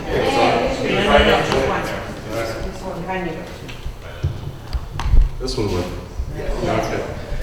Okay, what happens after tonight, and actually from the beginning of the comment period to tonight, anyone can submit comments to us and we'll respond to those comments. We will take into account what you're saying. If there's something that comes to our attention and we feel a change needs to be made, we can make changes. And I'm sorry to interrupt before you go on. Do we have to put those comments in writing, or are the comments made tonight sufficient for consideration? Tonight is more like a hearing. Tonight is more like a hearing. If you want your comments to be responded to in writing, then we will. We'd like you to submit them in writing. Okay, but for consideration of your final report, anything said tonight is taken Your into comments during the account. meeting, they do count, but they won't be responded to specifically in writing unless you write. And I'm sorry, when you respond in writing, how does that response get disseminated to the public? It goes to the person who's To the person who actually wrote the comment. Okay, will the comment and the response also be posted somewhere in a public forum that can be read? Like your website, our website, or? I suppose it could be foiled. It could be foiled, but we don't assemble them and distribute them to everybody. Sorry, go ahead. maybe the village would do that on their own website if they wanted to, but we can't be part of it. Would they also be sent to the village? If there's not? With her comments and So our if I wrote a response. comment and CC the village with your response? You can CC the village, it's a good idea anyway. Okay, so anybody who submits a written comment should CC the village. They want. And we request then that any responses also go to the CCs. You can do that. Will you honor that? Sure. Okay, go ahead, thank you. Okay, continue, I'm sorry. Okay, then at the end of the comment period, then what we will do is make our decision final and then issue our decision document as a final document, and that will go to everybody, goes to the document repository, and a notice goes out to everybody that Who's on the mailing list? who's on the mailing list. So you'll be notified. It'll also be Okay, posted. I'm sorry, mailing list, what mailing list? We have a mailing list of all content. You received a mailing, you're on our mailing list. If you didn't receive a mailing, then you should sign up for So I'm our. assuming the village is on the mailing list, so we can then put that notice on our website. Now, up till now, we've had a cooperative understanding with the village. I believe you posted on your website our documents, and then we likewise have our website at DEC where we will also post the final decision document. So you can take a look at it there. And then, so where is this concept of public acceptance coming? That's your comments. Okay, but you can, I'm sorry, but wait a minute. So if public acceptance is comment during the comment period, but you don't necessarily have to listen to our comments, you can choose to take them into account, then that's not necessarily acceptance from the Public acceptance in this context means that we've given the public an opportunity to express its opinions, look at the material, express its opinions. It doesn't mean that the public is the final arbiter of the decision document. DEC is the final arbiter of the decision document. So what we try to do through this process is generate enough knowledge and information through the public participation process so that people feel they know enough and can, ultimately you come to your own decisions personally about whether you accept or don't accept or like what the final decision document is. But it's a process intended to be open and lend more legitimacy to the government process of making this decision. So I think I'm saying public acceptance. In other words, does the public get the rubber stamp the decision? I think saying public acceptance might not be the best descriptor. And if the public doesn't accept, that doesn't necessarily mean anything. So, but, and I understand, you're going to take it into account, you're going to take it into consideration, I understand. So not to put a fine point on it, yes, you're right. Well, a common question that we get is, has the department ever changed the remedy based on public input? And yes, we have. I've been involved with two in the last 5 years where we actually modified the remedy because of public input and public comment. 2 in 5 years out of how many? No, I'm just kidding, you don't have to answer that. So, is there anything else then about the process that we need to know? Anything else that, where we would have a responsibility to be proactive, that we ought to know so we don't miss it? I believe this is the last comment period in the brownfield process, isn't it? I believe so. Yes, sir. Is it not the case, what I understood from one of the earliest slides, I think, that the final decision document is going to be generated in 8 days on March 30th. Is that correct? And so I guess my question would, is that correct? That's what the slide said. Right. That was, I think it said estimated or whatever. Given the current time frame, yes, we would expect to finalize the decision document at the end of the 45-day comment period. That would change if an extension was requested and we grant that. Mhm. Well, it would strike me as very difficult for the DEC if there are so many comments that are written and being submitted to you, if you're going to respond to all of those comments prior to putting together the final decision. That's true. Yeah. You're right. If there's a lot of comments and we have to have time to consider them and process them and digest them and come up with, responses to them, then the time for the issues of the decision document will be put off. Yeah. Richard? Yes. James Wesley, Biello. I have the agreement here that for the $875,000, and it mentions that when you sign this, that you release them, GM, from liability on the federal level. How do you do that? What do you think? The stipulation and administrative settlement. Yeah. He's reading from this. Yeah, I got it. I got my own copy.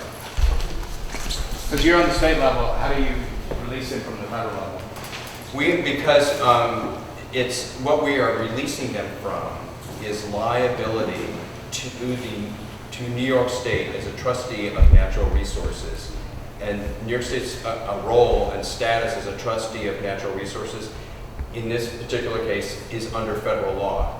So it's under the federal Superfund law, which sets up, designates certain entities as trustees of natural resources. Among them is each of the 50 states, certain federal agencies, and recognized Native American tribes. And in this particular instance, we only have to worry about one of those entities. New York State is a trustee here. And our claim for natural resource damages, if it went to litigation, for example, would be filed in federal court under federal law. And so the release of liability is under that. So it's not a release of liability of GM, for example, to any federal entity. We don't stand in that role. But on the other hand, there's no federal entity here no federal trustee who's asserting a claim against GM. Well, that was my next question is the EPA involved or do you partner with EPA is not a designated trustee under the federal Superfund law for natural resources. The Department of Interior is, the Department of Commerce is. Each of those federal agencies is typically represented by, respectively, United States Fish and Wildlife Service, or for Department of Commerce, it's NOAA, National Oceanic and Atmospheric Administration. And neither of them is involved in this case. So it's an excellent legal question. But so the release of liability under federal law is for New York State's claim under federal law for natural resource damages. Okay, this is for the water. Does that also pertain to the land as well in the future agreement? This pertains only to the injuries to natural resources in the sediment. That's the factual subject of this right. stipulation. But the future land agreement, will that also be the same federal release? If there is a claim for natural resource damages to be brought on the land side, not that I think that there is, based on the facts. Theoretically, if we were to assert a claim against GM for natural resource damages for land-based injury under the same statute, it would probably follow the same model. Right? But the facts of this particular case don't really support a claim for natural resource damages on the land side. It's all in the river. Okay. So, I just wanted to support the statement that was read for the mayor that the natural resource damages also be applied to the Mechanical River. The Mechanical River, of course, used to flow right through this site. Yes. And I think the best remediation over a century of use would be to restore the ecological health of the Pecanico. It's a very healthy estuary right now. The glass eels are just running on from the Sargasso Sea. It's an important resource, and we need to bring it back to be appreciated. We encourage you to submit your ideas for restoration projects. That's what I just did. Thank you. Hi, Susan McFarland. I live at Ichabod's Landing along with about 120 other people roughly. So I was concerned when I heard Mr. Worley's comment about the sediment that being, after it's excavated and as it's being dried out, he's concerned on behalf of the village, and he mentioned Ichabod's Landing by name, that the dust from during that drying project could be carried over by the very strong winds we do have on the riverfront. So I was interested, I'd like to reiterate those concerns based on our experts' comments and see if the DEC has any initial reactions to the suggestion. Is the idea of just simply moving the drying out process to the northwest side of the site sufficient, or are there other steps that could be taken to sort of encapsulate the wet sediment while it's being dried? You know, I don't know the details at this point, but I think there's a lot of steps you could take to prevent the generation of dust in this whole process. One, I mean, you're going to be doing a lot of monitoring. Like Jimmy mentioned earlier, we did a lot of monitoring when we did the initial remedial action work out there, part of the fire acts, and we didn't see any dust being generated. I mean, you could, just in terms of scale, you could, if you think you're going to have problems, you could just reduce the amount that you're managing at. Or you can change your techniques in the way in which you're managing the dredge material. There's technology that they do use, like by pumping sediment into bags, long bags, and allows water to come out of it, but maintains the sediment inside. So I'm sure that they'll incorporate an evaluation of all of these techniques and technologies to minimize any of that. And of course, the community air mining plan, very important. And does the DEC weigh in on and give guidance to GM in doing that? I thought that parenthetically it's worth noting that we had pictures here of the Freeze Playground, which is in the northwest part of the site. So I don't have any vested interest in the Freeze Playground, actually. My kids are much older. But moving the sediment, the dewatering to the northwest would put the kids in the playground at risk, and in the southeast, the residents of Ichabod's Landing. So I think as a practical matter, keeping it in the center of the site might, yeah, I mean, but it's a valid concern. But I mean, the point is it needs to be the contractor that would do this work, I mean, they do this for a living, so they deal with this on a routine basis. This isn't just a one-time project. And I do want to, you know, you brought up a good point. The DEC and DOH are fully involved in, you know, approving the work plans that go on. So, you know, we take all of that into consideration, the creation of dust and the location and the technologies used. So, yeah, we're fully involved in that process. But is that something that gets monitored during the process, or is that something that the public needs to comment on and give their recommendations for at this time? That'll all be incorporated into the design of the remedy, community air mine plan. That always goes on. If there's a need for a certain technology to manage dust, that will be evaluated too. Yes, sir. Yes, I have a technical question.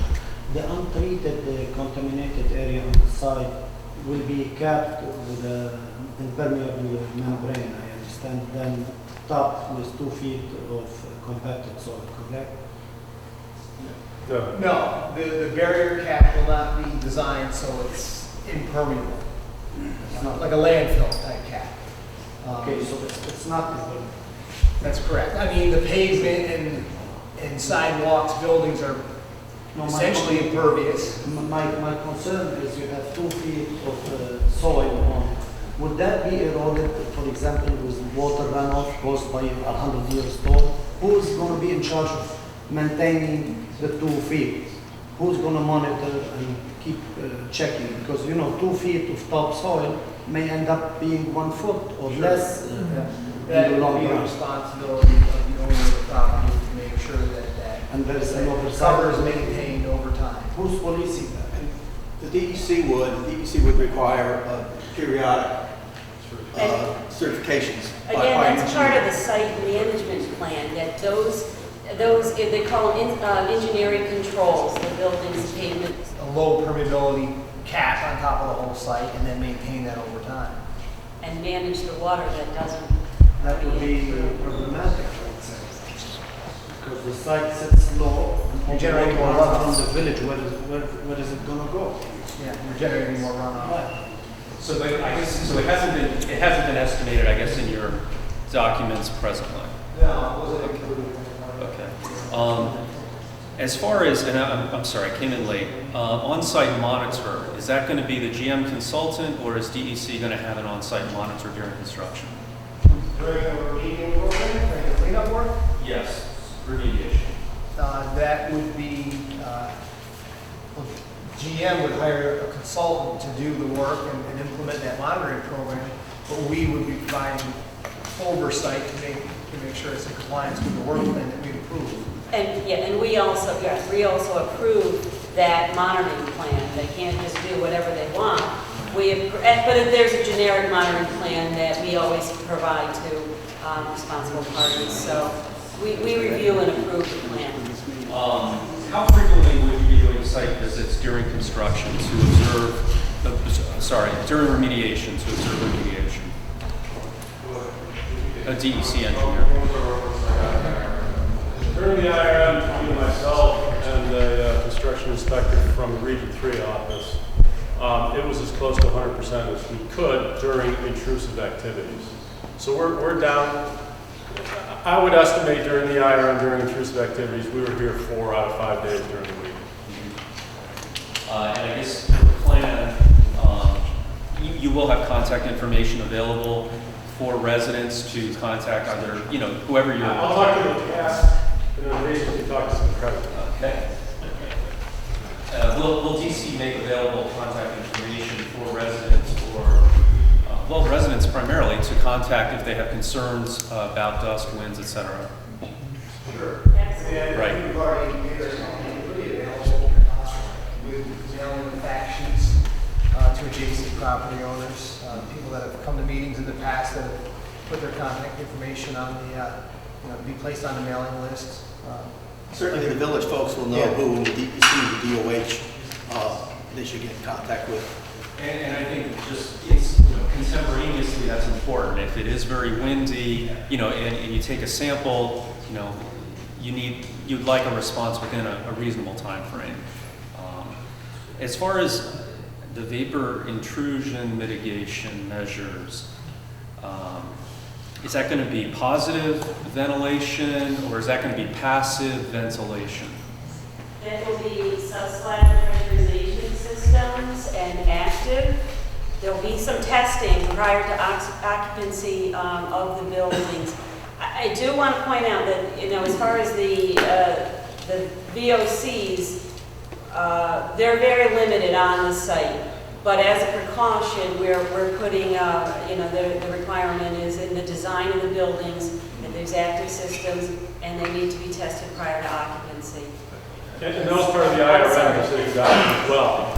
When the buildings are built prior to occupancy, they will be tested to see if there is vapor intrusion. Only if there is vapor intrusion will those systems go active. They'll be available to be active. So they won't be passive, they'll be ready to go if you need it, yes. How will you check over time as to whether it is deactivated? Is there going to be some sort of sensor, or is that through periodic visits? Periodic monitoring. Just like in the site management plan will outline periodic monitoring of groundwater quality. It'll be the same thing for vapor. We look at What's the typical time frame for sampling? well, probably early on, it'll be more frequently, but as you get more confident in your data set, you can be able to expand that out to a lower frequency. So it might be monthly initially? I wouldn't think monthly. No. Probably once per heating season. Typically, we complete the vapor intrusion sampling during the winter months when kind of a worst case scenario, when homes are closed up, furnaces are operating, so you have a negative draw inside of that building. There'll also be a design, there'll be, you know, moisture barriers. All of the design will help to mitigate any vapors from coming inside the buildings. And then just one more question. In terms of the, you know, your construction, I say construction, your plan during remediation, when you're having equipment, vehicles, et cetera, on site, I forget there's a name that you use for that document. Has that already been prepared by, you know, by GM that says this is, you know, the number of staff we'll have on site, this is the truck routes that they must follow, et cetera, or is that pending to be developed? Yeah, that's contingent on us finalizing revenue. Will that be available, I guess, to the public for comment? Did you get that? I think we release it as a final document. You would consult with the village though, because the village would have its own input in terms of what, if it's trucks, what roads should go on and that within what hours. I mean, I guess that's the responsibility of the contractor to understand those ordinances. So I'll talk to you after, and there are some county facilities that are by there. Obviously, the residents are more important, but, you know, for protection, et cetera. The lighthouse, for example, is right next to the site, and, you know, would want reasonable measures taken to prevent any potential harm, you know, to that facility. There's a large pile right next to the lighthouse. I don't know what is that pile? It's referred to as the buildings pile. That's the remnants of the buildings that were once occupying the site. That is being staged on site and will be used as structural backfill. Anybody else? Thank you very much.